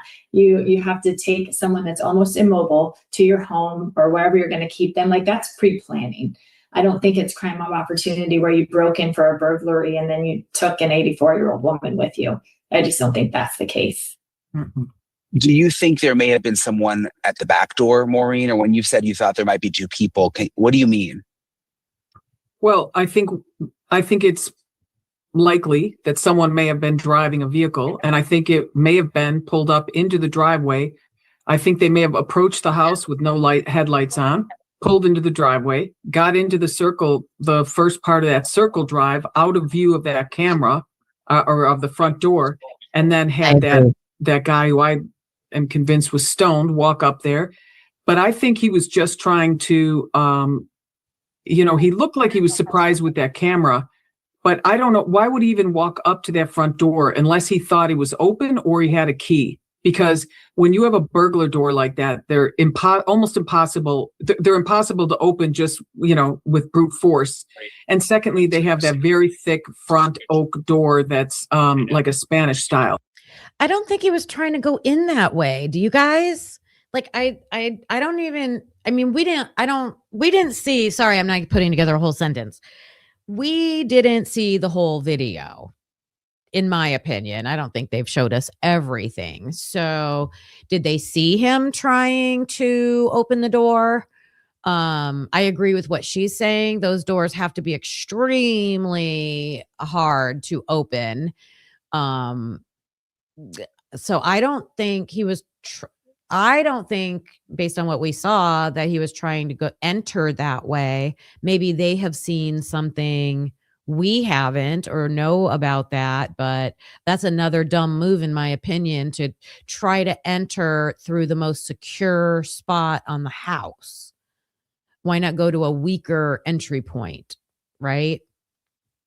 But that goes back to my question. Why did he go up on that front porch? Like that's just, so that's why she's saying she thinks the guy was on drugs, like not in his right mind. You know, that's I don't think anybody in their right mind would walk up face fronting like a video camera. Oh my goodness. So my only thing with the front door is was he just checking it out to see what the deal was? He hired by someone who said, "Hey, go up to the front door and see if the front door is open or whatever." But the fact that we've heard in a press release that the back door was wide open, the back door was ajar in some way, shape, or form, and the back door is a door that could be breached. I don't think we actually, sorry to interrupt you. I don't think we know that for sure, actually. And it's confusing because there's been so much different reporting. I think there was someone reporting that about the back. What did the Today Show do, Krista? Because I have their clip from this morning, their segment on this morning. What did they do? I think it was probably more than pot, in my opinion. I don't think they acted just chill. I think they acted like delusional. What did they do on the Today Show? Because I was watching it and I just saw them talking about, I have it pulled up. I also didn't watch the whole entire thing. Let's see. Megyn Kelly put out a statement. Wait, tell us what the Today Show did. What did they do? What was horrible and distasteful? Oh, hugging moms. Oh, I don't know what that. I don't know what that is.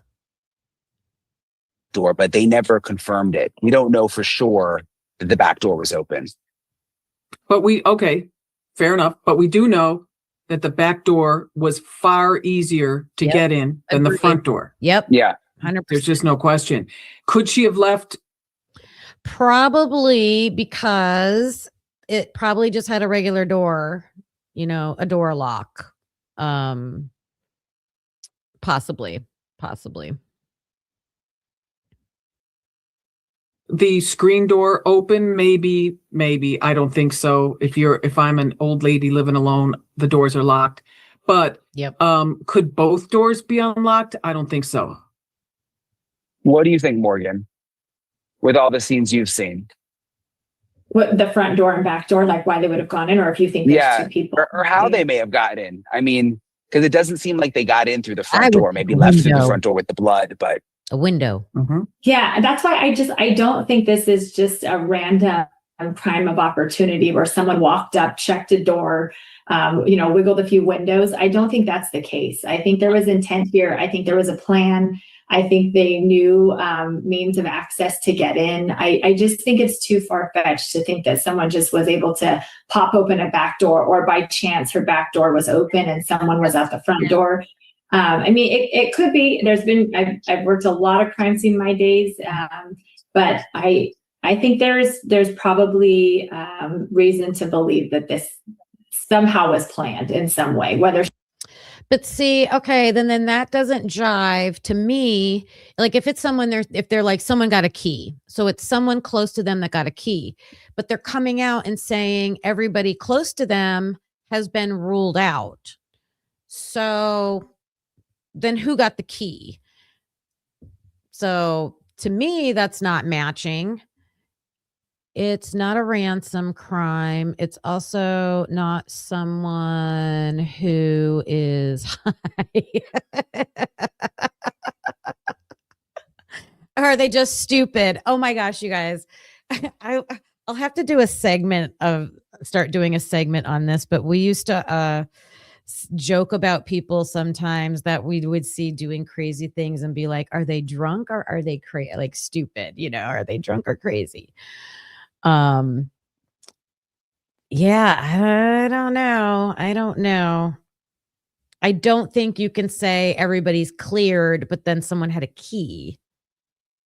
Unless some people keep keys hidden outside, like under a rock or in a fake rock or in a planter or something like that, right? Yeah, could be that. And especially that's like I don't do that. But she's lived there for 75 or no, sorry. She moved there in 1975. So she's lived there, I think, for 50 years. That's like a practice that some people have always done. So that could be it. They found a key. Yeah, that makes sense. I just thought about that. She was a target because she was a little old lady that they'd seen, at her house alone and never seen any other family members living there. And maybe that's the crime of opportunity. But I think there was some planning that went into that day. There's been a lot of talk, especially on like Twitter, people shocked that there was a pizza delivery guy that went up to the front door. The pool guy, I think, has come twice. There was a landscaper there today. Does that surprise you that these people are allowed to just walk onto the property? Or I guess if it's not a crime scene, is it just, I guess they're not worried about it? When I mean not a crime scene, I mean, it's not like taped off anymore. Yeah, I mean, it barely, obviously it's giving you the vibe that it's broken down and that they've gotten everything that they need and they're done. But that's, I mean, it'll pose problems later. If you're literally going to a crime scene and you're processing it after multiple people are seen on video by your news cameras, dropping off pizza, walking through the backyard, doing landscaping. What if a landscaper came across the glove days later? Like, it potentially is going to pose some questions down the road. I think you're seeing them go back multiple times on rollbacks because there is more information coming out. And so then they're popping back over and trying to get more and then popping back over and trying to get more. I think you're seeing the tens go up because we do that whenever there's media around. We're trying to block what we're investigating because obviously it's really easy for you guys to zoom in and figure out what we're doing, that information leaked to the public. Okay, I think they've shared some good information in there. So let's look at the actual footage. Thank you, Tomboy, for sharing that with me. My mods in here are being amazing at sharing things. Christine, appreciate that. Tomboy, appreciate that. Okay, let's look at the guy on the porch. Oh, I just stopped sharing altogether. All right.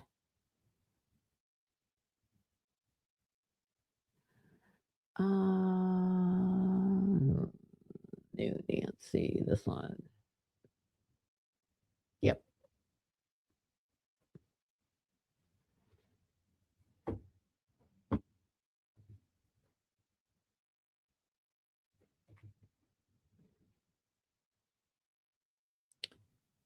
Okay, so there he is. Let me make sure I'm unmuted so you can hear me. Yep. Okay. All right, so there he is standing. So you can look at his posture. You can see his body frame, lighter pants, darker jacket. That's why when she said like suit or something like that, you can also see the lights in the background. I believe that's the house kind of across the way that there's a road across the street from Nancy's house that ends in a cul-de-sac. And I think that's lights from that house. All right, let's see what he does. Look at those black gloves. They definitely look black.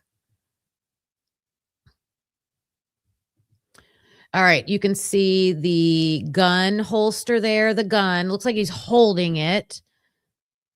So that's more transferring DNA.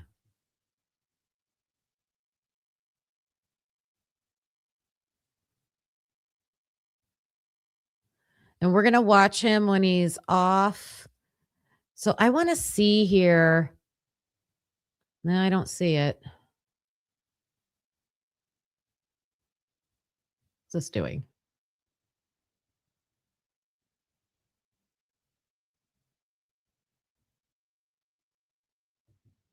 Oh, is that the wrong one? Is that the wrong one? Are you yelling at me? I think I have one. I have a different one. Stop sharing. All right. I think, let me see. I did it last week. So let me pull that up.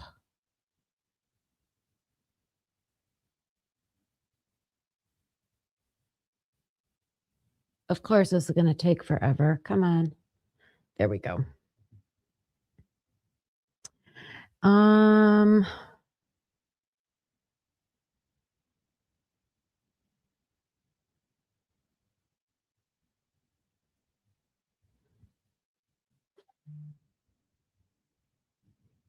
It's at 26 seconds. Remind me what exactly we are looking at again. Okay. Looking at him backing up off the porch. Oh, I think I had it too, right? I know I'm not sharing yet. It's coming. It's coming. Okay. Sorry about that. Let me share it.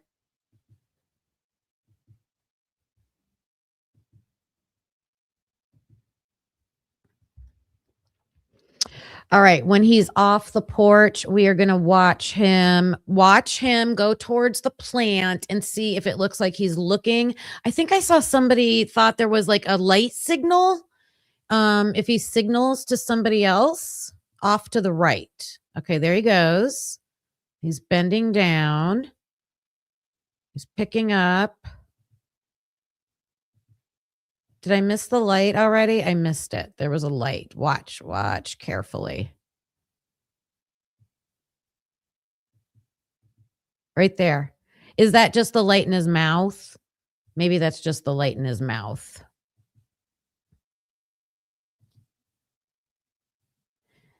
Does he look up and over at somebody?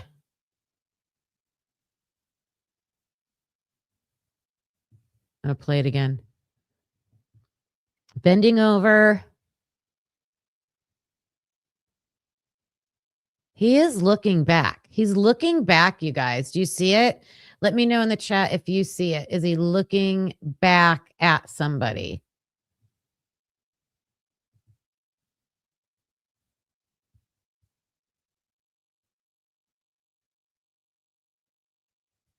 Or is he just like checking the area? Like, is anybody around?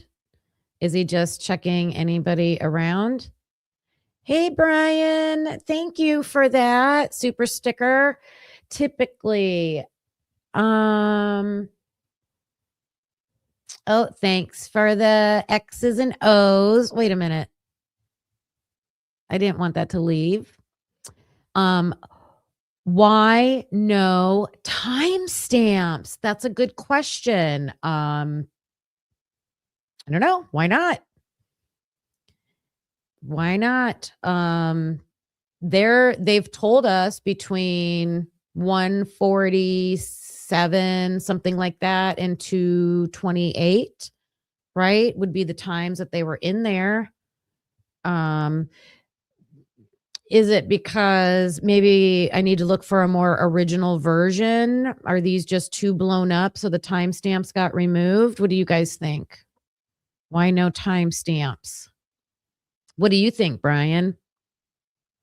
And be prepared, Brian. I got a loud thank you. So everybody be prepared. I got a loud thank you. It's a little shocking. It's a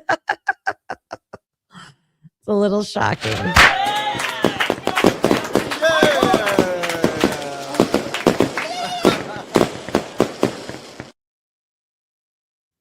Thank you for that, Brian. I greatly appreciate it. Let's see. Oh, all right. This could be the plumber. I got to answer this real quick.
Sorry about that, you guys. My the plumber's coming tomorrow. They can't come today.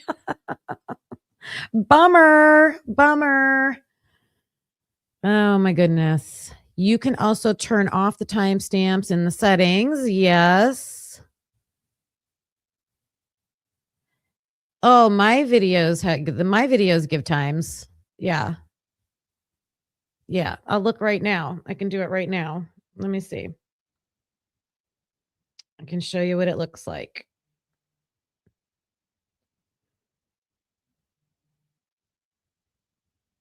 Wait a minute. Do I have to do it? Oh, wait a minute. Maybe it doesn't. No. It does not put the time on the video. Interesting. Here. Can you see? It just says blink and the video. That's it. Now, before I click it, it says the time. When it's in the list, it says the time, but it doesn't put the time on the video. That's interesting. Maybe that's why. Let me know. What do yours do? What do your guys' cameras do?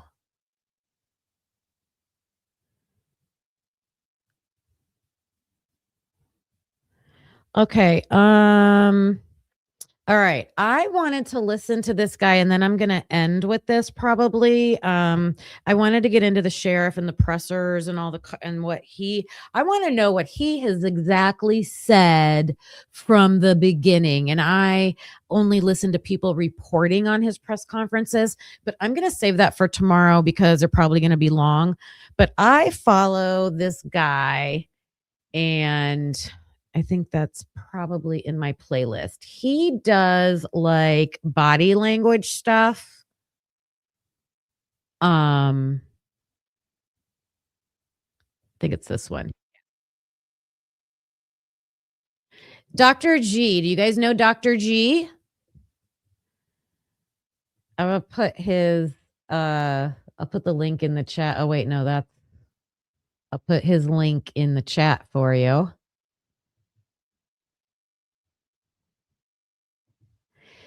He's going to tell us what kind of specialist he is. And he is going to profile the person, the kidnapper, what kind of person he thinks the kidnapper is. All right, let's look at this. Psychologist as well as a body language expert. And today we're going to be building a profile of Nancy Guthrie's kidnapper. Before we get started, a couple of Okay. Hey, everybody, Dr. G here. I'm a clinical and forensic psychologist as well as a body language expert. And today we're going to be building a profile of Nancy Guthrie's kidnapper. Before we get started, a couple of quick things. One, I wanted to make sure you know this is not a psychological evaluation of any kind. These are just my opinions. In addition to that, I do want to remind you to like and subscribe if you want to see more content just like this. All right, let's go. On January 31st, 84-year-old Nancy Guthrie was kidnapped. What we're going to be analyzing today is footage of the kidnapper. We're also going to be talking about the psychology of the kidnapping, and then we're going to talk about the impact that Savannah Guthrie's videos might actually have on the kidnapper or kidnappers. We're going to get into that. All right, let's just jump right in. Now, you may have watched this video a bunch of times, but I'm going to go over some details you may or may not have seen. Now, we're going to go back, and we're going to go frame by frame as much as we can so I can tell you everything that I'm observing right here. Now, we're going to start, obviously, with this individual with his head bent down, likely trying to avoid if there's any chance that there is a camera above this archway, because that would be a common place to put a security camera. And obviously, if you watch the way this person is walking, it seems clear to me that this is a male. Now, right there, they just caught that there is a Nest Cam.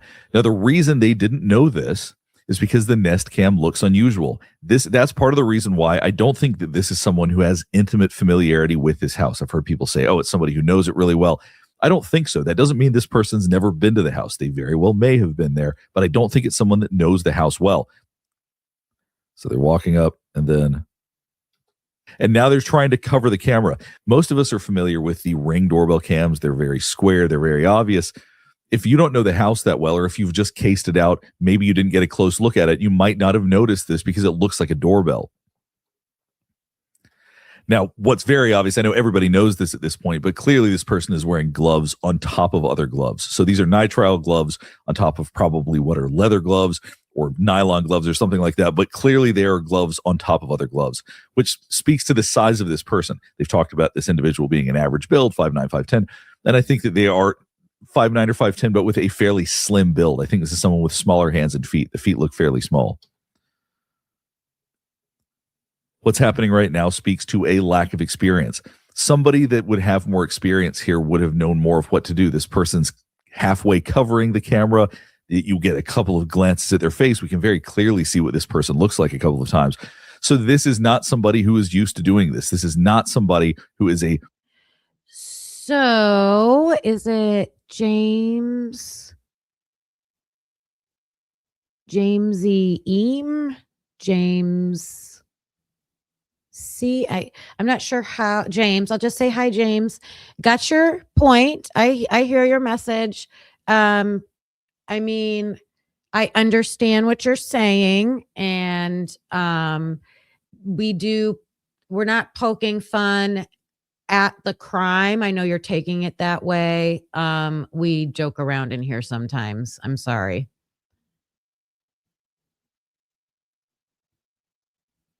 Professional thief, at least not one in this way. They're not a professional burglar.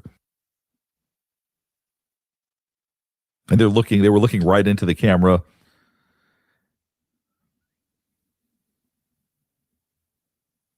It looked like they were trying to pull it off or trying to figure out how to get it off. Obviously, it's not so simple. So instead, they've decided they're going to cover it up. So they're trying to cover it physically while they turn around because they're really not able to think through this. I don't think they understand the point of view of a Nest Cam very well.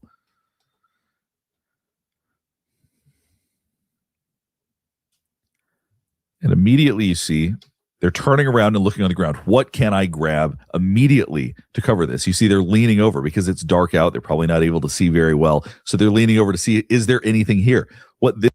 I didn't think about that. Okay. Yeah, there's nothing on the porch. And someone argued with me. They look at this shot right there. That, to me, the Amazon package is not there. Someone said it was there. It was propped up against the back wall. But that Amazon package was like white, plastic white. I think it would stand out like a sore thumb if it was there. And don't you think he would have grabbed that to block the camera if the package was there? So I don't think the Amazon package was there that night.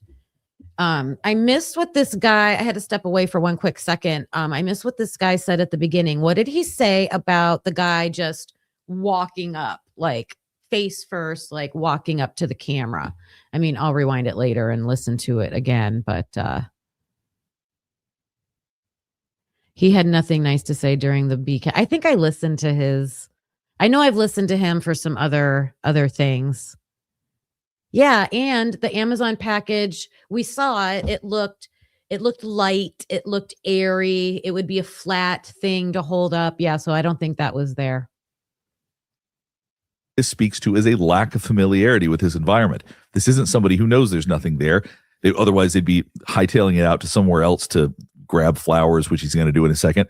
But this would be somebody who immediately went for that. This person's actually looking around. Is there a potted plant here? Is there something that I can use to cover this? See, that's someone who's actually searching. So the only chance that this would be somebody who actually knew the area, that knew this house well, would be that if there used to be something there, if a week ago they had things that were sitting there and they just got moved, then maybe you could say, well, this person was anticipating seeing something. I don't think so. I think this is somebody searching their environment who's never been there before or doesn't know it well.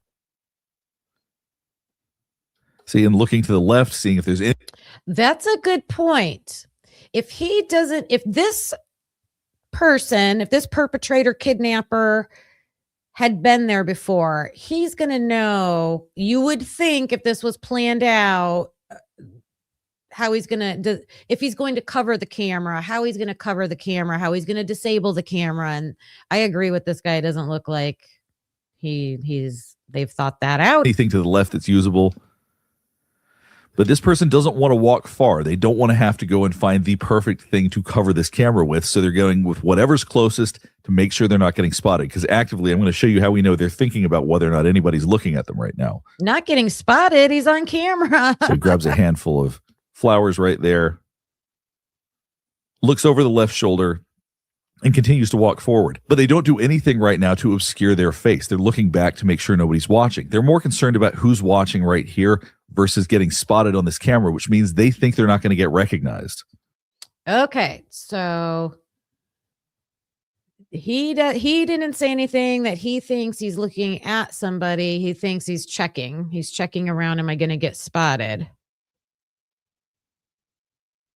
Thank you, Brian. Laughing is therapy. I know we do not intentionally laugh around here or make, funny, sarcastic comments in the chat to intentionally hurt anybody's feelings or with an intention to degrade the victims or the seriousness of the situation in any way.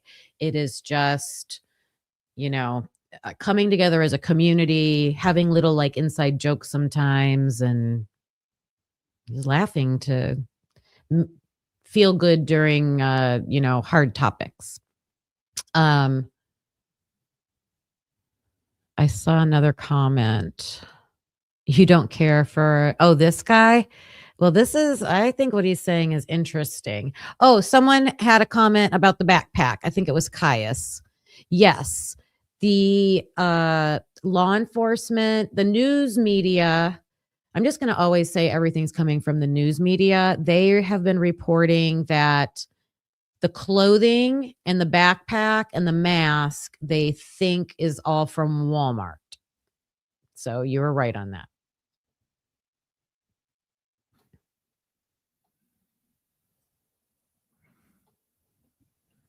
It looks like they have some kind of bite light in their mouth.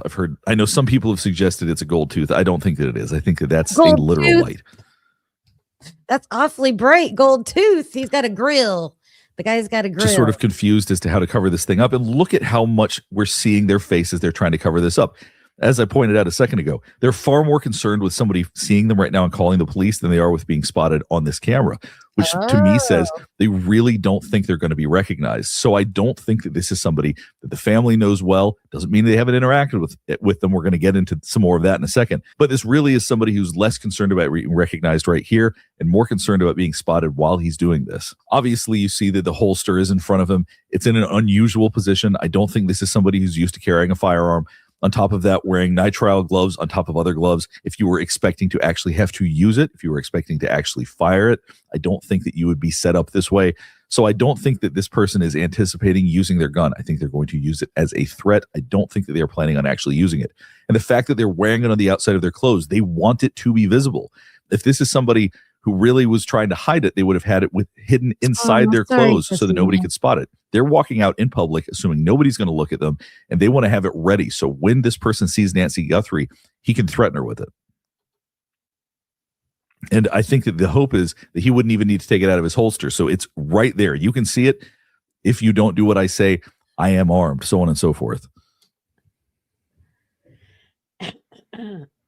I know as well as anybody that with everything going on in the news right now, it feels chaotic. It feels overwhelming. And the worst thing we could do right now, News 9, you're going to see headlines. I also want you to think about how careful this person is being in terms of their clothes. They're wearing tight-fitting clothes. They're wearing gloves and a jacket that's zipped all the way up. They're wearing. So far, one of the main points that I've heard him make is that it's his interpretation that this person is more concerned with somebody out on the road area seeing him at the house than the camera actually seeing him. That's his opinion. That's his opinion, based on what he does for his job. I think that's interesting because of the time of night. It's only homes there, so low chances that someone's probably out at 2 a.m. And we have seen how pitch black it is out there. Now, this guy is holding a light. So if someone was out there, they could see the light moving around. So that would be the only thing. Light is a deterrent. Well, there's no deterrence out there. Like JLR was looking for his car when after the sun went down and it was pitch. He was like standing next to his car and didn't even know it was there. Like it's you can't even see your hand in front of your face, dark.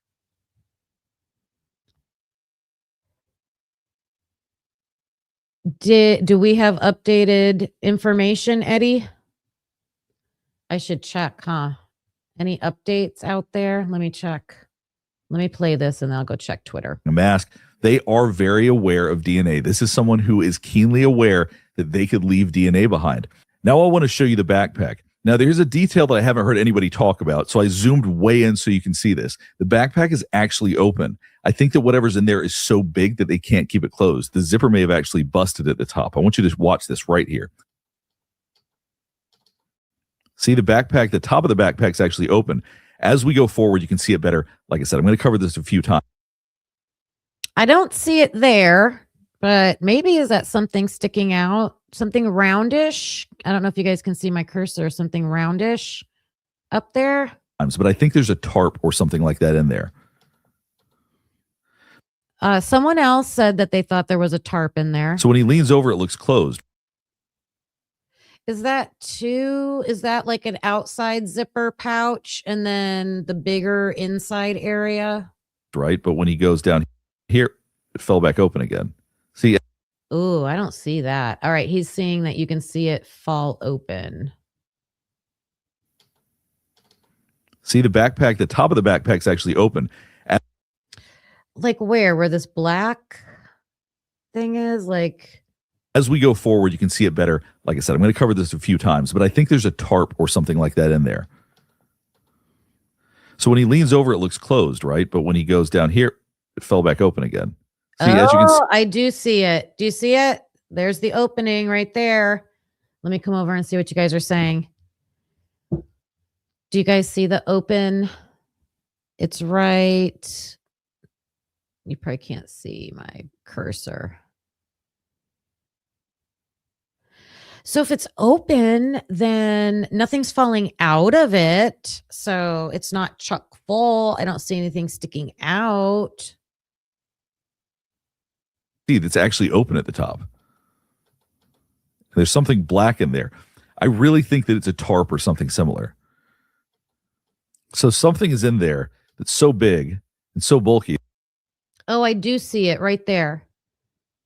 Let me back up 1 second. There is something. If you guys can make this bigger on whatever device you're in, you'll be able to see it better. I've got it like full screen. I really think that it's a tarp or something similar.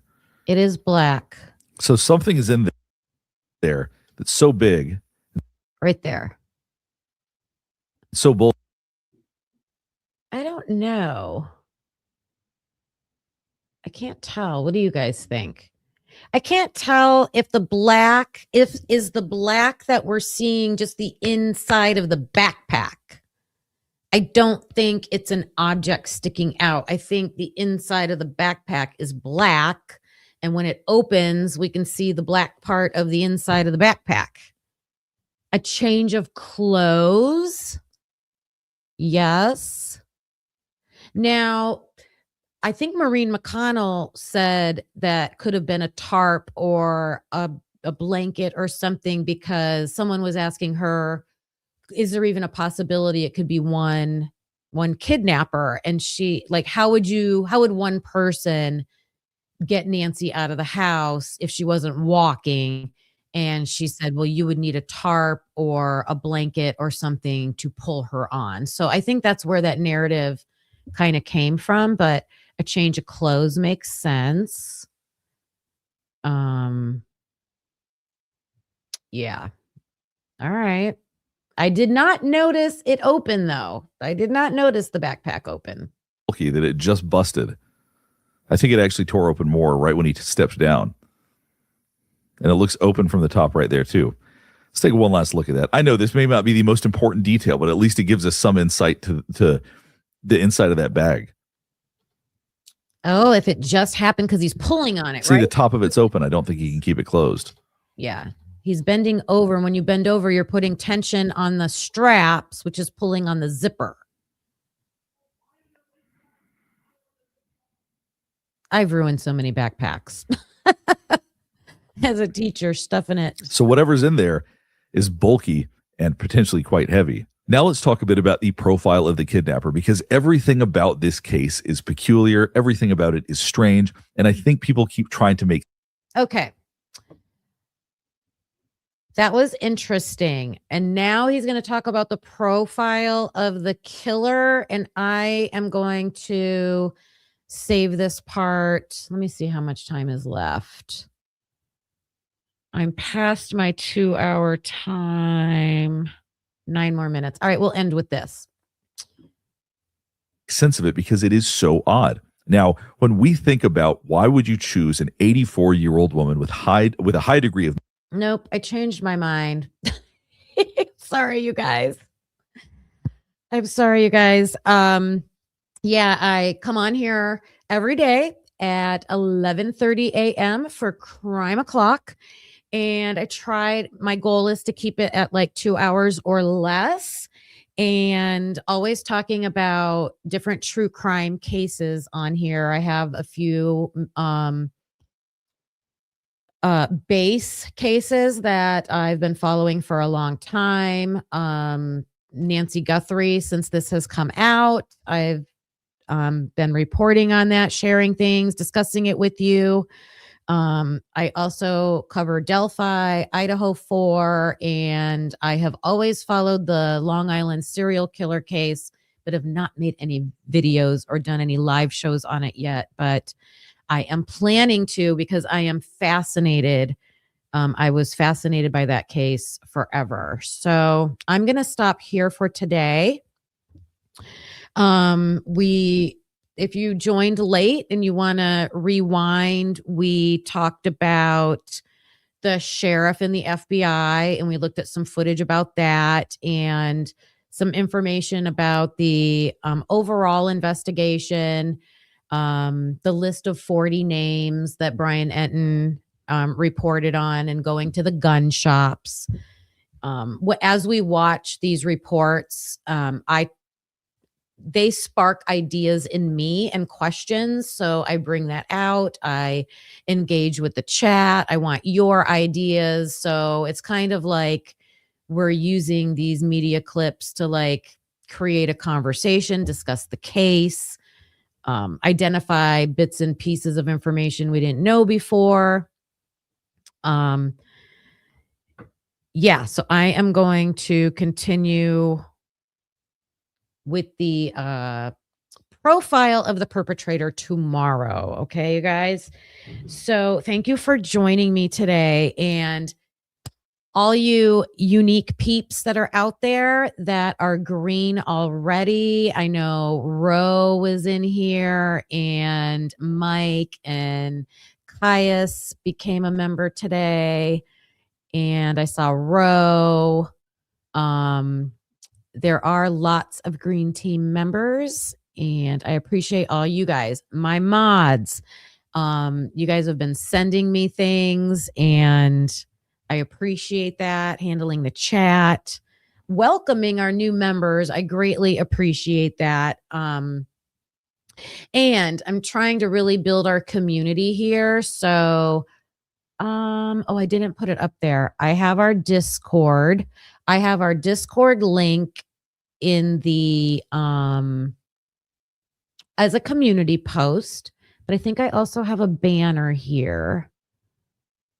Let me see if I can find that for you, but I really would love people to join our Discord. So it's a way for us to communicate when we are not, there it is. There you go. When we're not on here live.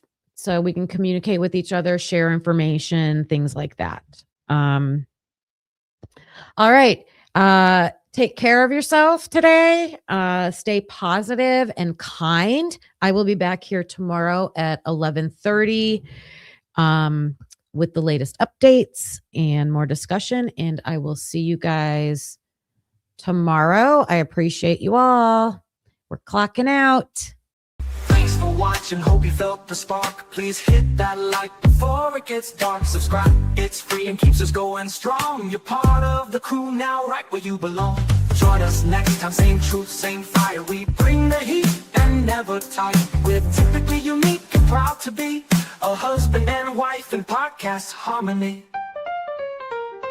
That could be unique, yeah, that's you and me. Don't forget to like and hit subscribe, it's free. Come back again, we'll be right here with truth and laughs and zero fear.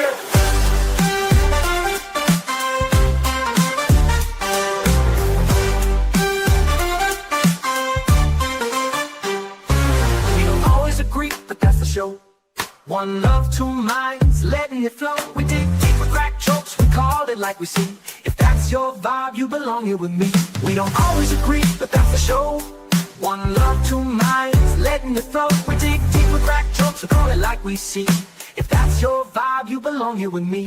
We don't always agree, but you felt the spark. Please hit that like before it gets dark. We dig deep with crack jokes, we call it like we see. If that's your vibe, you belong here with me.